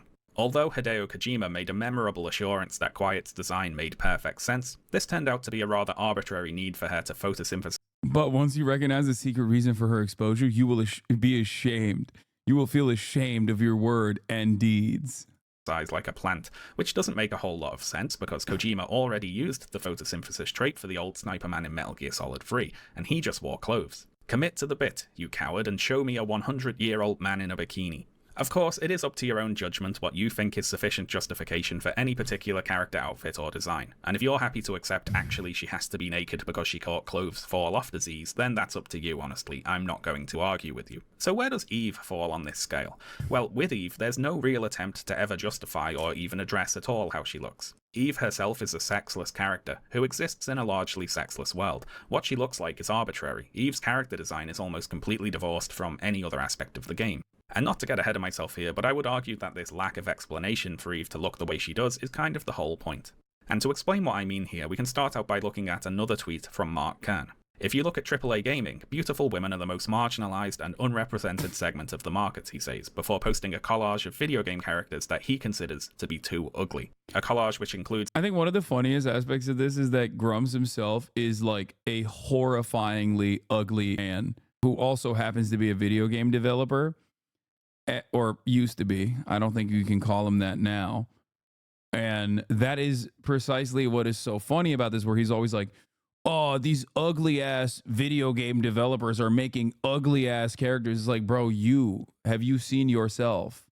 It's a character from Wolfenstein, Billy, who is an actual child. So Grums, Mark Kern, is here complaining about the lack of beautiful, sexy children in video games. He would like to see more of that, apparently. Very brief tangent here, but internet dickhead Dr. Disrespect recently got into some hot water due to allegations he was exchanging inappropriate messages with underage fans via a Twitch chat app, which was later revealed to, allegedly, again, be the reason he was banned from Twitch in 2020. In the wake of these allegations, Mark Kern shared a conspiracy theory on Twitter that Twitch had intentionally baited Dr. Disrespect by impersonating a minor in order to trick him into doing something they could use as a justification to ban him. Which, for one thing... Isn't that the entire basis of, like, the pedo hunters, by the way? That's obviously not what happened, but it's, like, crazy that he's like, oh, dude, they baited him. They baited him by behaving like a minor. Like, that's just what fucking, Chris Hansen does. Isn't that? Oh my God. Oh, dude. Oh God. This man is like 56 years old, by the way, which is holy fuck. It makes it so much sadder. I'm not sure why Twitch would engage in a conspiracy to fabricate a reason to ban one of their biggest streamers, but even if they did, I'm not sure it would be all that exonerating, would it? What sort of person can be, quote, baited by someone impersonating a minor on the internet? Or indeed, what sort of person would even describe such a thing as bait? I'm not saying anything. I'm not making any allegations. Anyway, tangent over, back to this silly internet post.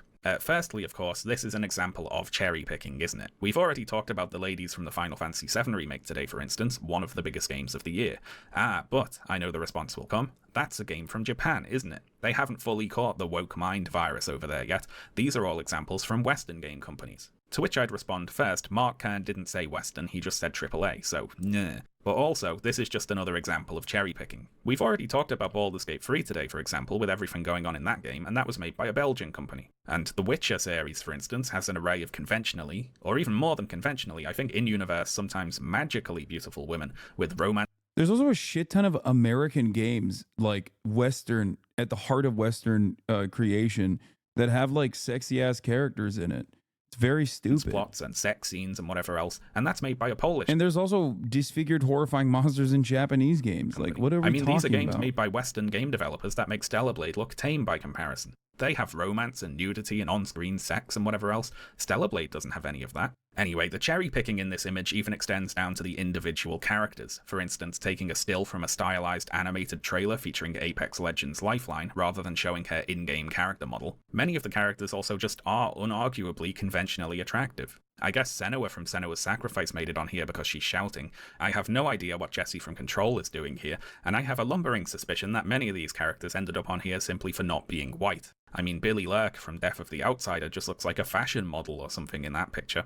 There's an obvious point about appropriateness in character design to be made here. Xenia from Assassin's Creed looks like an imposing pirate captain because she is. This other character from Rage 2, who I suspect also made it into the collage just because she's shouting, looks like some sort of post-apocalyptic Mad Max-style bandit because she is. You know, these characters look like what they are. The now classic example of appropriateness in video game character design is this Twitter post from 2021 complaining about Sony's apparently masculine-looking female protagonists. Pick from the game on the left, fan made on the right. Hire fans, lol, says the poster. The picture on the left shows Aloy from Horizon Zero Dawn, and the picture on the right shows an Uncanny Valley Photoshop job of Aloy with a full face of makeup and perfect teeth. So for those who don't know, Horizon Zero Dawn is set on a post-apocalyptic Earth where all Hire this man, please. modern human civilization has been destroyed, meaning it would be extremely bizarre for Aloy to look like she does on the right there. You know, she's a hunter who lives in a mountain. I do think when this shit was popping off, I did think that this was like actually a very resilient, overt example of porn addiction. I think like these guys are coon-brained. Like I think they actually do have porn brain. I watching Zone of Interest being like, why are the characters not fucking sexy, dude? What the fuck? Damn, this guy's good.